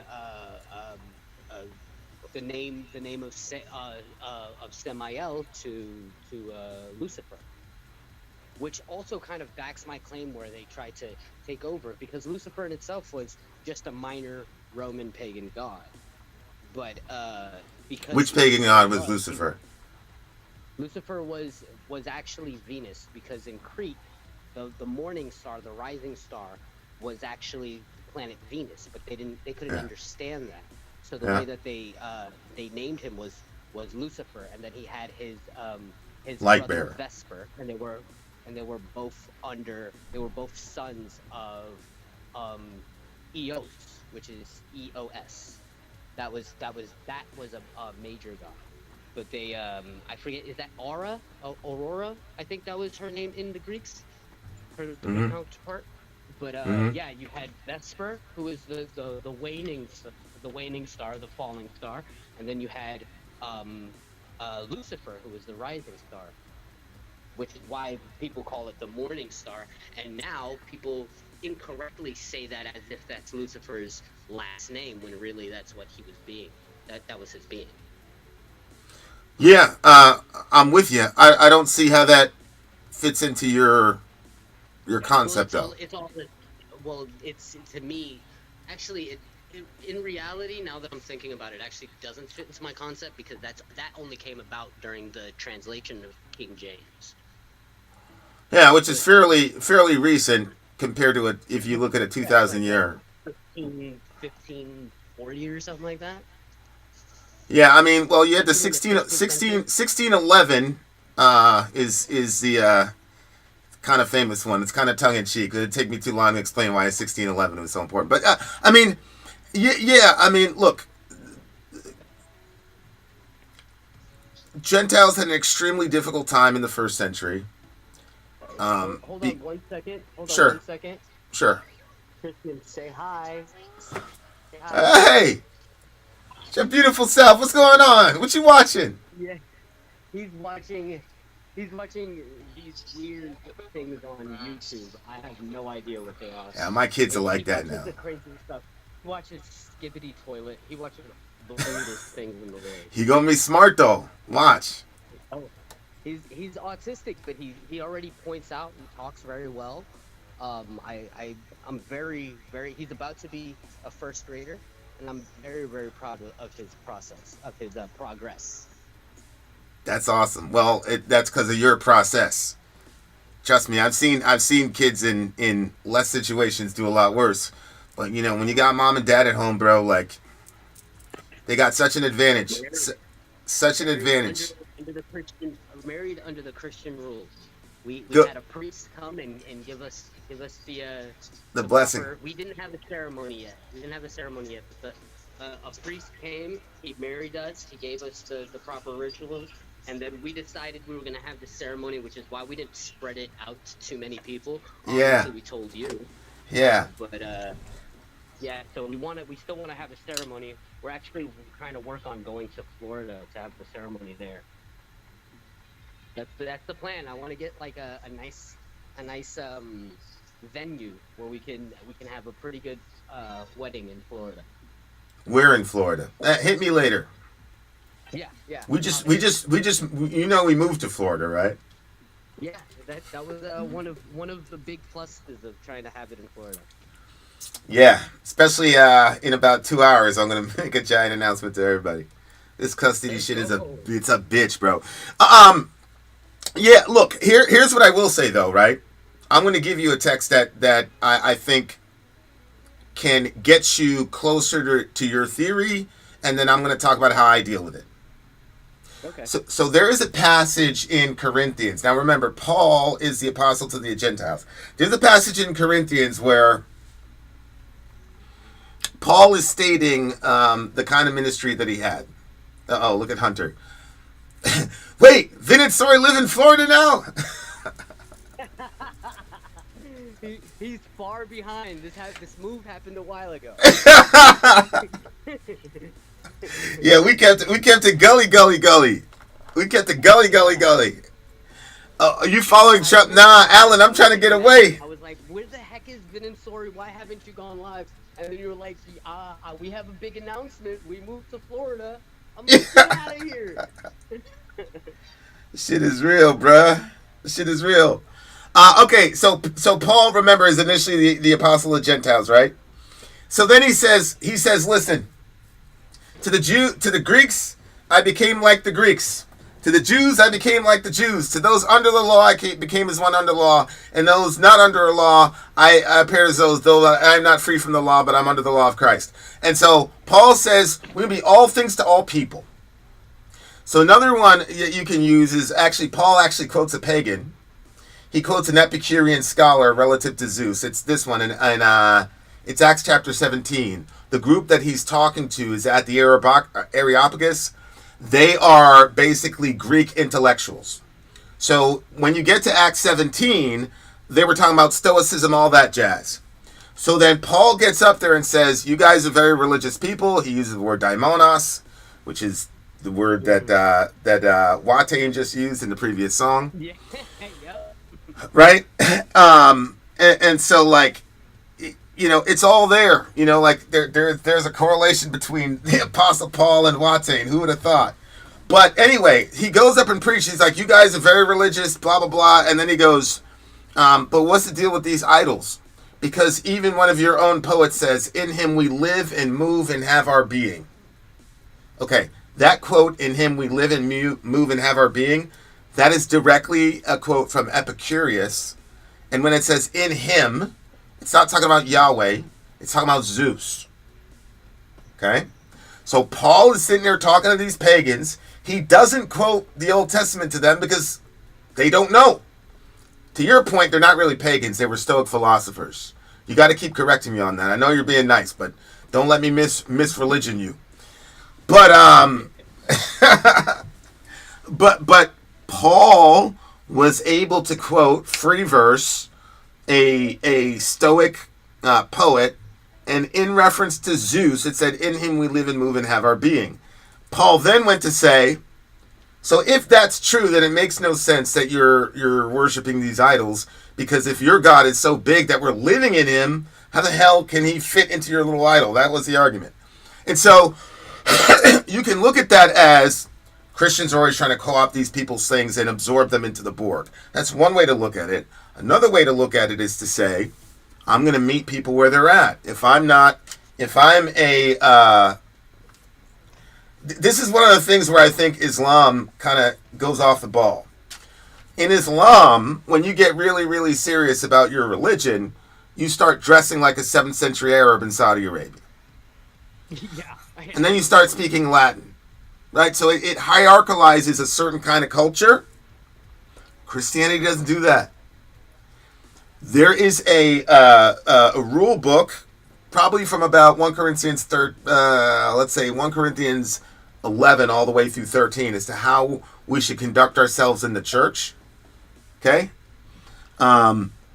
There is not a lot of detail for order of service. There is not a lot of details as how frequently should you do communion. There's not a lot of detail on what you can and can't do, because Christianity was supposed to be a global religion. Wait a minute. So you're telling me that Christianity doesn't tell you have to pray 7 times a day? No. Inshallah. Inshallah. Well, actually, originally it's supposed to be 50 times a day, and then Muhammad went down, and Moses said, "You gotta get that down, bro. I'm telling you, your people ain't gonna be able to do it." Okay, so you know, that's where I'm at with it. I do. A lot of this has to do with your perspective. You can look at it as, look at these lazy ass Christians stealing from people, or you can look at it as, that's the genius of Christianity, and that's the reason why we were able to survive 300 years of out-and-out persecution. The Muslims, after their prophet died, they strapped up and they killed a bunch of people to keep them in the religion. Google that. It's the Ridda Wars, Ridda.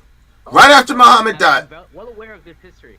Yeah, right after Muhammad died, there was a giant conflagration because people were like, all right, the gig's up. When Jesus died, he had nobody around him, just his mama and a lady and John crying at the foot of the cross. That's all he had. For all the miracles and everything he did, he had about 3 people rolling with him because nobody believed him after he died. Because I said, those apostles did not have a resurrection expectation of Christ. If you listen to the apostles talk about the resurrection, they always talk about it happening on the last day. They had no clue that you're going to have a permanently resurrected Jesus. So in my rebuttal is yes, I agree with you that Christianity does not follow in with the same way of Islam, where they kind of changed things where they were starting to speak Latin, but then they do have the name changing of Samael and Lucifer. Lucifer being a Latin word and name, yet Samael and the Bible being Hebrew. I mean, yeah, I mean that's a pitiful translation, but I don't see that as something that hurts the core of Christianity. The vast majority of Christians It doesn't hurt. The vast majority of Christians don't even use the King James Bible anymore. It bothers me because the common understanding of who Ha-Satanus is Lucifer, but it's not. Lucifer was never Christian. There's no lexical connection. There's no lexical connection whatsoever in the Hebrew or the Aramaic, because there's about 18% of the Bible that's in Aramaic. Right. There's none of that. Again, Satan getting that as a personalized name attached to a particular demonic figure happens in Second Temple Judaism, meaning the little 350 to 400 year gap between Malachi and Christ showing up in the world. So like translations or things like that, like, I mean, we've got the original here. Like, so for example, I heard, blah blah blah blah, and don't the pagans go after these things? That's what you read in the KJV. And Jesus is saying that. Jesus is saying, don't the pagans go after these things? But when you look at the actual Hebrew word, it is not pagan, it's ethnos. So it's just ethnicity. It's just people of a different ethnicity. It has nothing to do with pagan. Ethnos was actually used by what we would call pagans back then. They would call themselves more ethnos than they would call themselves pagans. Pagan in itself was more used by those who were against people who were pagans. Right. Yeah, that's what my friend told me about Hinduism. He's like, I'm a bhakti yoga. Anybody use ethnos until you right now for a long time. Oh, okay. And yeah, ethnos is a Greek word for race or people. It's just people different from Jewish people. That's all it meant in that context. So yeah, like we're going over this kind of in the Bible Boogie where we're talking about the Old Testament, and the Old Testament shows obvious familiarity with, Epic of Gilgamesh, the Enuma Elish, all those types of things. And we've got the Enuma Elish predating the Bible by 800 to 1,000 years. I hate not being specific, but it's between 800 and 1,000 years. The Enuma Elish preceded the Bible. And so we're talking about that, and we're talking about the clear demonstration of I believe Moses, with the fact that he's interacting with these other gods, and he's coming for their necks for sure. So yeah, like I do think this is one of the reasons I want to have this conversation, because not a lot of Christians are told this stuff, right? And there are answers. Say again? I said, me as a non-Christian, I'm learning. Well, the problem that I'm seeing is a lot of y'all who are supposedly non-Christian, dark, satanic people know way more about this stuff than... But like, I don't have an issue with Satanism at all. Like, not even a little bit. Because from my vantage... I have an issue with Satanism, but it's not because of the way people look at it as the devil. My issue with Satanism is that there's two different definitions, and no one seems to understand which one they fall under, or they create a new definition. You know, Yeah, Anton LaVey's, which was a parody, and then you have the self-belief that you are a god, Satanism as in selfishness. Yeah. There is actually a time when Jesus was called Satan. So if you really wanted to screw up, if you really want to screw up one of these people, you could do it. You really could. This is news to me. Yeah. Because again, Satan just means opposer. Okay. So why I hate that people use Satan as a being. It's a title. Well, again, the term evolved. But if you're talking about the devil in the Old Testament, there's no way from the Old Testament to root the devil and Satan as the same being, person, whatever, stratosphere or whatever. There's no way. It just isn't. And to be honest with you, I used to believe that the devil was like the most powerful, whatever. I don't believe that anymore either. I mean, even in the Bible, there are folks that are more gangster than the devil. Go ahead. I'm sorry. I thought a devil in itself was like a soldier for Samael, like Jesus has angels. Yeah. That's what I always thought devil was. I thought there was multiple devils. You had different demons. That's right. Why you have the Book of Solomon. That's why you have the Bhagavad Gita. Yeah, it's a. I agree with that for sure. But a lot of people. One of my favorite Bible scholars, he died recently, but he said he started his ministry because he was tired of seeing scholars protect the church from the Bible. I was like, holy shit, bro. Very well said. Because honestly, like I said, Jesus is called Satan in one of these passages. And so, like, you know, I'll send you all them texts and stuff because I like sending people off to go fuck with Christians because I'm like, serves you right. You should have been studying. I do have a question. I do have one question that's in the same ballpark, but kind of veers off. Yeah. I've asked this question 1,000 times, and I have yet. Where'd you go? Well, you probably don't get your question answered because you keep leaving. I wonder when Kamala's going to join the chat. Oh, he's back. He's back. My apologies. I pressed the wrong button. What's drugs, Magilla? My apologies. I pressed the wrong button. So here's a question that I've asked 100,000 times, and I have yet to get a proper answer. Oh God. Correct. All right. Oh God. Here we go. If angels in themselves were jealous of humans because they had free will, and they do not, how is it that Samael was able to rebel? If it not be for the will of God. What is your so are you asking if it's God's will? If it was God's will for Samael to rebel? I think it would have to be if without free will they cannot do whatever they want without the proper okay of God. Okay, what theory of the will do you hold to? Are you a libertarian or are you a compatibilist? Yeah. So a libertarian believes essentially that we're almost in a neutral state where we can act or act otherwise, right? So you see the fork in the road, you can go left, you can go right. That's libertarianism. Compatibilism says that choices are free if they're made internally according to your nature. So for example, an eagle is free when he's flying, he's not free underwater. A dolphin is free when she's swimming, she's not free in the air. So I would have to say mainly libertarian, but I do have some. Okay, Christian. What I just described about the dolphin and the eagle was compatibilism. Yeah, like I believe that there's still some understanding where if you're doing something within your nature, like we breathe without thinking, that would still be a free will, but it's not a free will that you control. You know?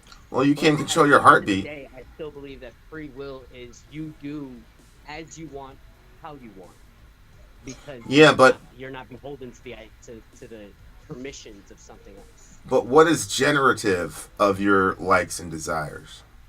Where does that get generated from? Okay, Tristan. And I like that. That's fun. But give me a second. Dad's on the phone. So to me, I think. How can I say this properly? To me, I think that. Okay, so we have like laws, right? But those are laws stating you should not do, but you still have the ability to do. You just have consequences behind that. I don't think that consequences stop your free will, but I do believe that say something like an angel would be jealous because we have that option to make that choice, whereas they don't. Yeah, I mean, obviously the Bible doesn't say that explicitly. I think that there is the concept of free will is a complex one because people don't define, like what we just did, that drill where we talked about compatibilism and libertarianism. Correct. The angels are never portrayed as having a free will in the libertarian sense. Here. I'll show you. I'll show you something real quick. Go ahead. I'm gonna give me 1 second. I'm just pulling up the passage. By the way, this Ecamm, I've never heard of it before, but I feel like this is better than live stream or Streamlabs. Oh yeah, it's high and away. Very, I like the UI. Okay, so check this out. This is a really interesting application of this thing here. Okay, so this is talking about Yahweh in Job, which is one of the earliest books in the Bible. It says, even in his servants he puts no trust, and his angels he charges with error. So the angels who sinned are made a free choice in the sense that was in their nature. They had the capacity to dishonor God in their nature. That doesn't mean that their nature is free in the libertarian sense. Jesus, by the way, was a compatibilist, and I'll show you.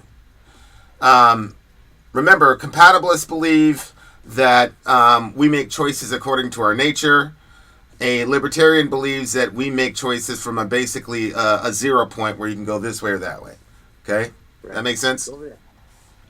So here's what he says. I'm sorry? I said, yes, it does make sense.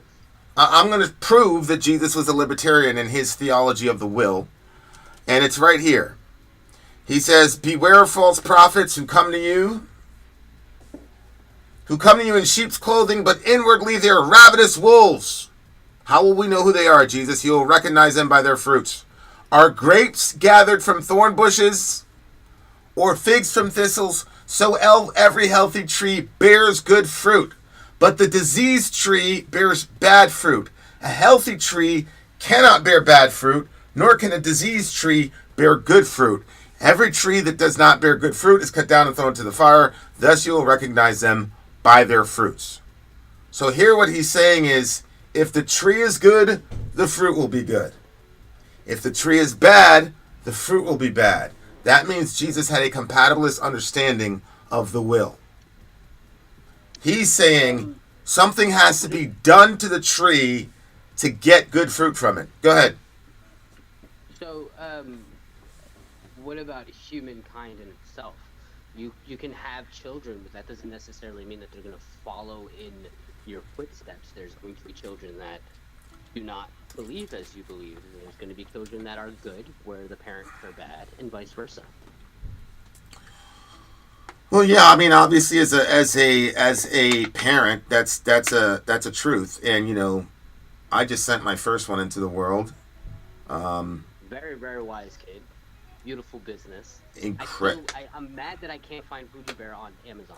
I'm selling out, bro. But here, the bigger thing for me though Good shit. is he's currently in the middle of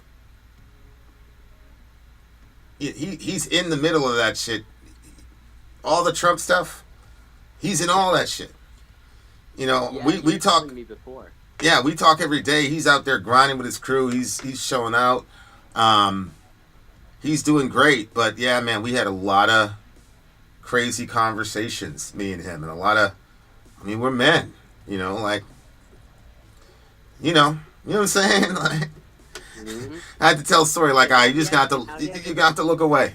You got to look away right He now. has an uphill battle with Kamala, which I learned even past for the name in itself, even beyond what we spoke earlier of what Kamala meant, is that in Sanskrit, Kamala means lotus, like in the flower. Yeah. Yeah. Yeah. So I'm a compatibilist relative to the way, and you know what's interesting is that there's a very obscure phase in the New Testament. It's a hapax legomena, which means it's only mentioned once. Paul says to Timothy, "I charge you before Christ God and the elect angels." In other words, just like God has chosen people on the earth, he also has chosen angels. And the way he saves his chosen people is by allowing us to fall into sin and then redeeming us, thereby demonstrating unconditional love. The way he secures the angels' salvation is he never allows the elect angels to sin. So on the one hand, they're happy because they never sin against God. But on the other hand, they're never going to experience the unconditional love of God that we experience because we were allowed to sin and then we were rescued by God himself. And so I want to have a lot more of these conversations because the Dionysus thing. I would love it. Yeah, and you know, like you're extremely knowledgeable. Obviously, me and you love each other outside of this thing, so we're able to, you know, be respectful to each other. With a lot of YouTubers, there's only one person I call my brother. See what I'm saying? So I think these are, you know, you kind of one of the people that ask the questions that everybody want to ask, but I do not do a very good. I mean, me and you are vibing just because we're boys. You know what I'm saying? Like you calm my spirit down. But when I'm in the heat of battle, sometimes I'll watch it over. I'm like, well, fuck. No wonder they you know what I'm saying? Like, because you know me, I can just go. You know. What did John Leguizamo say? He said, of the black and Hispanic spirit, that we have that fire within us. So no matter what happens with us trying to be kind and nice, at the end of the day, anybody will always have that power to pull that fire out of us. Yeah, but it's a cool thing, like when you show that I am now a private investigator. Do that shit, bro. Let's go. Do that shit. I got some moves. Man, I was about to make some moves, bro. It was about to be some dumb shit. I was about to crash out, do a bunch of dumb shit, but it's all good. Yeah, bro, we gotta have these. We've grown beyond that, Vin. We've grown beyond that. Mashallah. You and I come from the same place. Yeah. We've grown beyond that. Yeah, it's hard for me too. You know, R.I.P. Feely, but it's hard for me. Yeah, bro, my little brother, man, like my brother. You know, he cope, but doesn't get easier. He drove down here and he made sure he put his eyes on me. You know what I'm saying? Oh, you just talking just to him? Yeah. Oh, okay. Yeah, he had to put eyes on me because I was losing it. I was calling folks because I'm like, listen, I get that toxicology report comes back and it's motherfucking fentanyl. Like, it's done. It's done. Yeah, so he's like, who you talking to? Who you talking? I'm like, man, I was crazy. But thank God for Sori. Thank God for y'all. Thank God for. I feel like a lot of people don't really understand the pain, but you and I, we're in the same level. You know, we're both dealing with the same thing, and that's why I say, like, we learn to cope, but it never gets easier. Unfortunately, since 2018, I've lost my little brother, and it never gets easier. And it's crazy. Like you were one of the first people I thought about, you know, because you know how you talk about your brother, and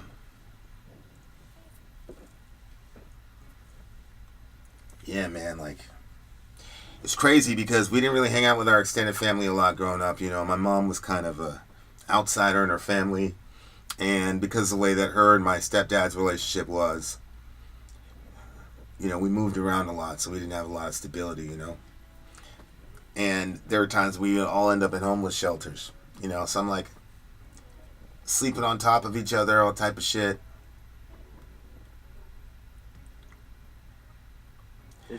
He's technically my half brother. Technically my half brother. I remember one time we were staying in a homeless shelter in New Jersey. I hadn't seen my dad in like 10 years. He showed up.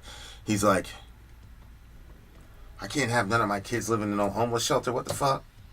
He's like, come live with me. We gonna be, you know, you and your brother. Talking about my older brother. He's like, yeah, you know, we'll, I'll set you up, blah, blah, blah. You be straight. I thought to myself, this nigga telling me to go with my older brother and then leave my younger brother behind. Mm-hmm. I said, nah, Dad, I'm good. And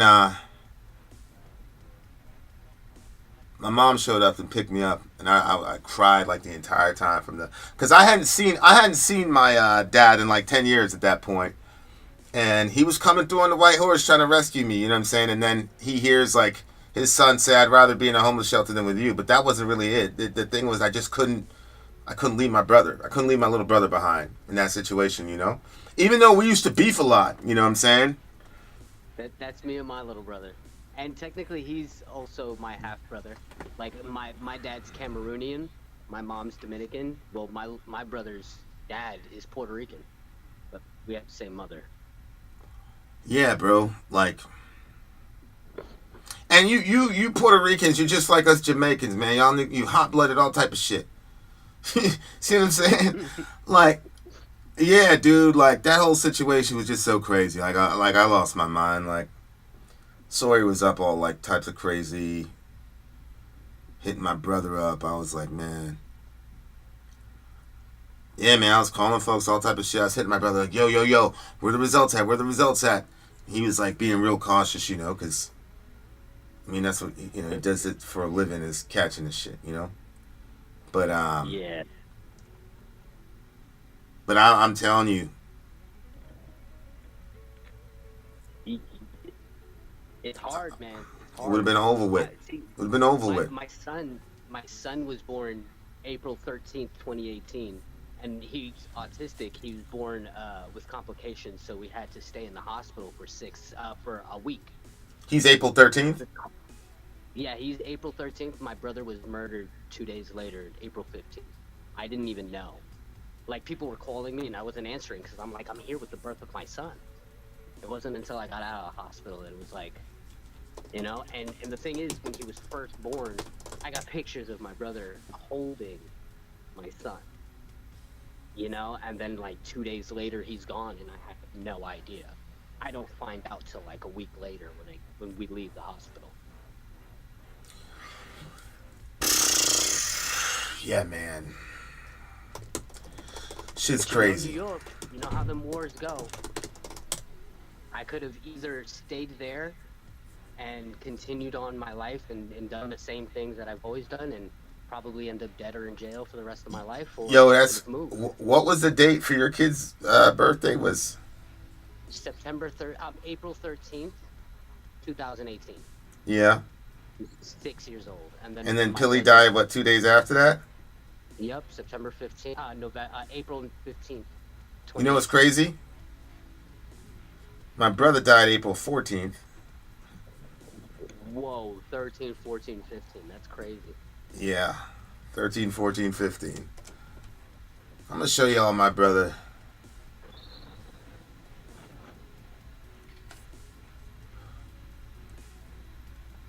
Oh, you know what? I'm gonna jump on the YouTube with my Apple phone.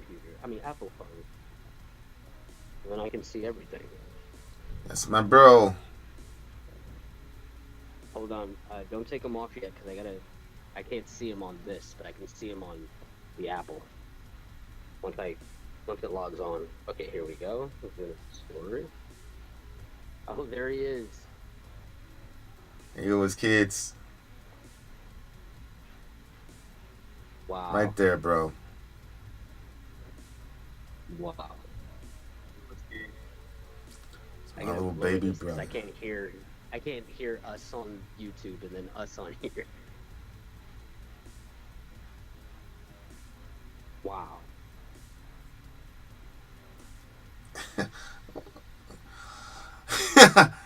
Yeah, you need to know something. Yeah, man. Crazy world. It's a crazy world, but yeah. What's going on with Dwayne? Vin and Applejack are both nerds.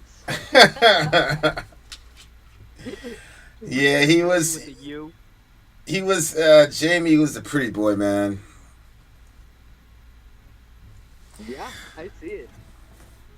Subhanallah, I see it. Yeah.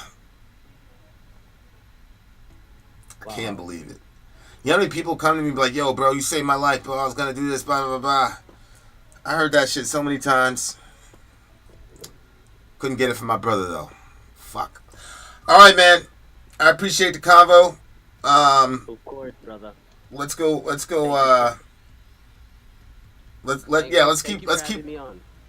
keep this up, bro.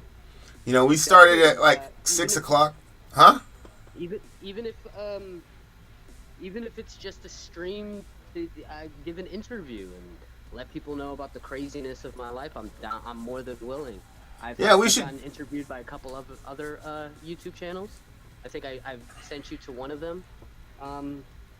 Yeah. I've lived as crazy as a life as you live. So I know it would be a pretty decent stream. You know, hell yeah. Doing prison and coming out, living in Chicago and leaving the craziness of New York to then go to the craziness of Chicago. To then I gotta in Ohio, living beautifully. Yeah, that's actually true though, Joe Biden. I know it lost his pal. You're in good company. I believe in you. Yeah.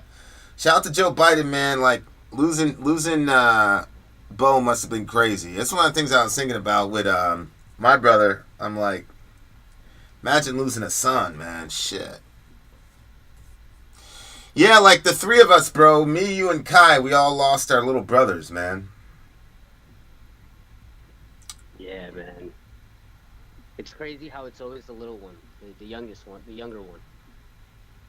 And it's wild because I hate this fact, but I have an older brother who's also my half brother. We have different fathers as well. And we're mortal enemies. We can't even be in the same city together. Like, not even, like, my little brother died, and my older brother was online making fun of his death. And, it's crazy the society that we've allowed ourselves to go into. Especially with this drill ideal and the hatred that people have and the different sides with gang culture. Unfortunately, I grew up in it. You grew up in it. I followed in that pathway, and I will never state that that's not who I was, because that birthed me in the beginning. But I know that I've grown past and beyond that, and now I do what I do now. Well, now you're doing a bunch of positive shit with your life, bro. We have all right, man. Fundraiser going on. We have another fundraiser going on. Yeah, let's do that. Let's do the interview on that shit for sure. Definitely. We haven't started it yet, but the aim is to try and get some more money and help for Hawaii. So we'll see what we can strum up. We've made a lot of money for Ohio. We've helped out a lot of cities in Ohio. So let's see if we can keep cracking those that are still suffering from the burnings of Ohio. I mean of Hawaii. Yeah, we gotta get into that, y'all, for sure. All right, man. Hey, love, bro. Definitely. For real, hey. All of you guys. Thanks for talking to me, dude. Like, you know, the last 20 minutes didn't really have anything to do with anything, but I don't know. It was beautiful. Gotta talk about it sometime. You know what I'm saying? So I'm glad we got, you know, I got people like you. You know what I'm saying? So I appreciate you, bro. Definitely. Applejack out. Vin.